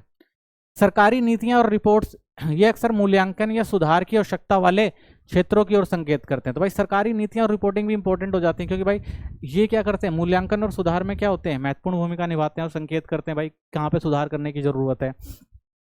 प्रौद्योगिकी या सैद्धांतिक विकास, नई खोज या सिद्धांतों में बदलाव नए क्षेत्रों को जन्म देते हैं। तो भाई कह सकते हैं कि नई खोज और सिद्धांतों में बदलाव आया है, जिससे नए शोधों को जन्म दिया और नई तरह की चीजें आई हैं। सामाजिक मुद्दे और रुझान, वर्तमान घटनाएं या सामाजिक परिवर्तन भी शोध के लिए उपजाऊ जमीन है। ठीक है ना, तो सामाजिक मुद्दे जो हैं और जो रुझान है वो भी क्या है, आजकल ये सारी समस्याएं भी आपको वर्तमान में देखने को मिल सकती है। तो सामाजिक परिवर्तन और वर्तमान घटनाएं, तो इनसे भी क्या कर सकते हैं भाई, शोध जो है हो सकती है, और ये भी क्या है, शोध के लिए एक उपजाऊ जमीन, तो यहाँ पे भी शोध करी जा सकती है।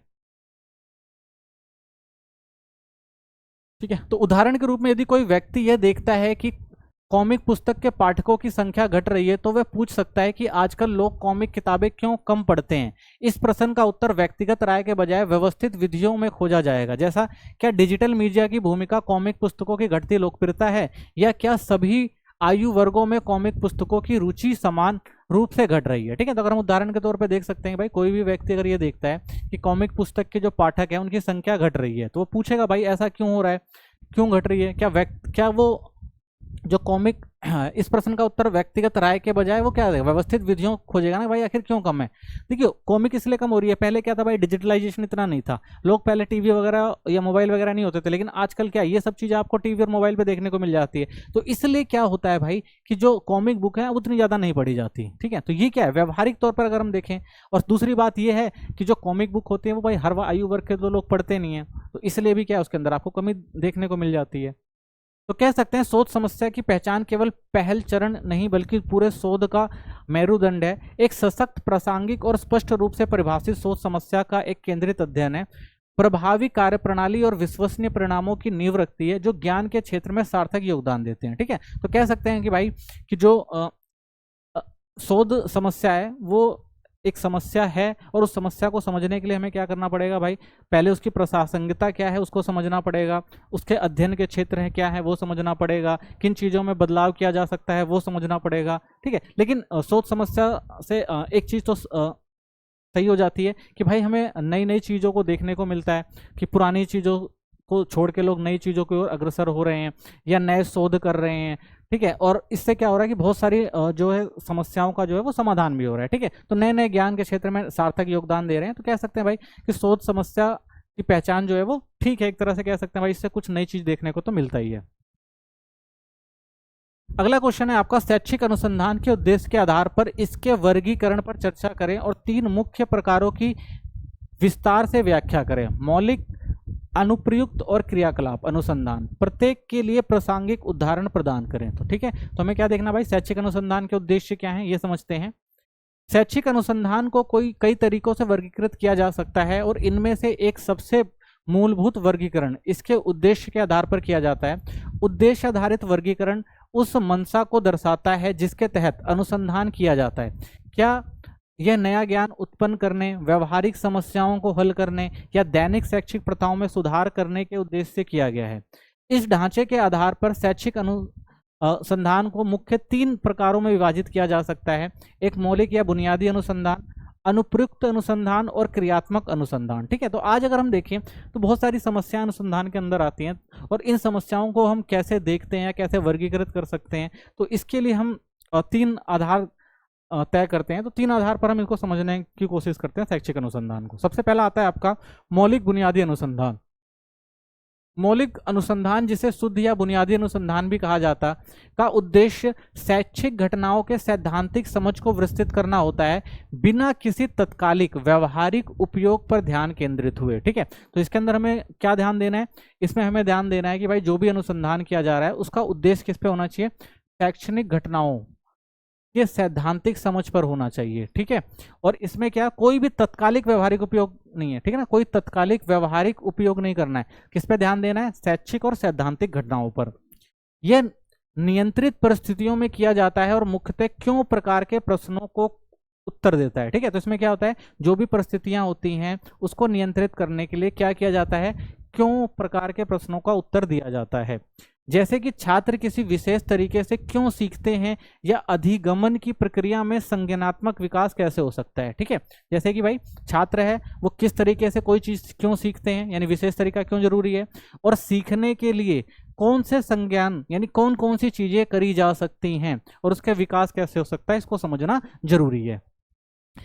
यह प्रकार का अनुसंधान इस प्रकार का अनुसंधान अक्सर सिद्धांतों तो किस पे डिपेंड करता है, ये सिद्धांतों पर, मूलभूत अवधारणाओं पर और सामान्यकरणों के विकास में योगदान करता है।